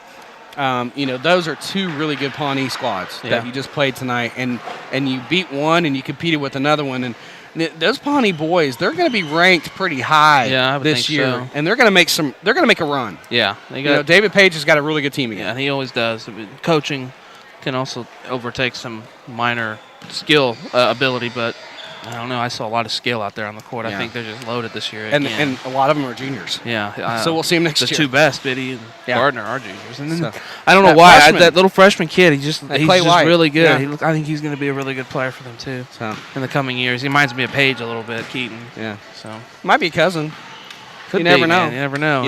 Around here, it's too. It's in the water. It's in the water up in this area. So, you got a mess of cousins up here. Maybe there's a mess of cousins up in the Pawnee area. Yeah, all related. We're going to take another break. We'll come back. We'll wrap this thing up. We'll get you set for what's going to happen over the break and all that stuff and our next broadcast. You're listening to Perry Maroon Basketball on Triple Play Sports and the Penn Network. And welcome back to John Devine Hall. Brock Campbell alongside Mike Shaw getting you wrapped up here. Girls win a thriller tonight, 42-39. To go to 4-4 on the Christmas break. The boys lose it 61-52 to drop to 5-3 on the Christmas break. But like we're saying, Mike, I think both teams are heading in the right direction for a pretty good season down the road as we get to January and February. So I want to let you know our next broadcast will be on January 6th. That's we're going to be at Tonkwall taking on the Tonkwall Buccaneers for basketball. That'll be January 6th. I believe that is should be a Tuesday. Is that a Tuesday? That's a Tuesday. Come back on Monday. Yeah, that's right. 5th, so yeah. Tuesday, it'll be 6 o'clock airtime. We'll be on The girls' game will be out at 6:30. We'll be on the air at 6. And then we've got you covered wrestling. I know you wrestling fans are wondering, where's the wrestling coverage? We've got 4 wrestling events that we're covering for you in January. So we're heavy in basketball in December. We're heavy on wrestling in January, and that's just how it worked with our home contest. We've got a wrestling match at Blackwell. We get to go back to the big metropolis of Blackwell. Yeah. Then we have wrestling. Stillwater will be here.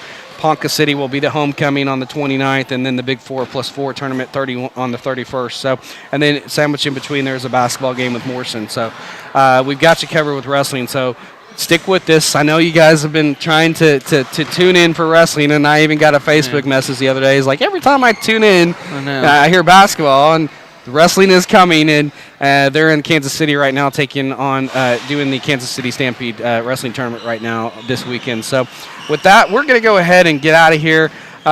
You can say it now, partner. Merry Christmas and Happy New Year, everybody. and Merry Christmas, Happy New Year to all of you guys until we see you in the new year. I want to thank our producer and engineer from Penn Network, Tyson Davis, doing an awesome job getting our sound right tonight. We found out what was going on. It was a bad headset, so now we sound better. Bad headset. And so it's a German headset. Those Germans are so tricky.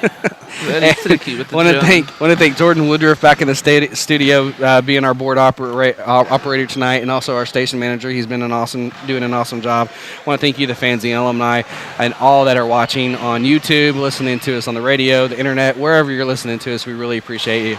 And also, more importantly, I want to thank all of our sponsors up and down the line. Can't do it without you. And I want to wish all you personally Merry Christmas and a Happy New Year, and everybody that is listening to us and watching us, Merry Christmas and Happy New Year. So until we see you in the new year, we will sign off. You've been listening and watching Perry Maroon Basketball on Triple Play Sports and the Penn Network.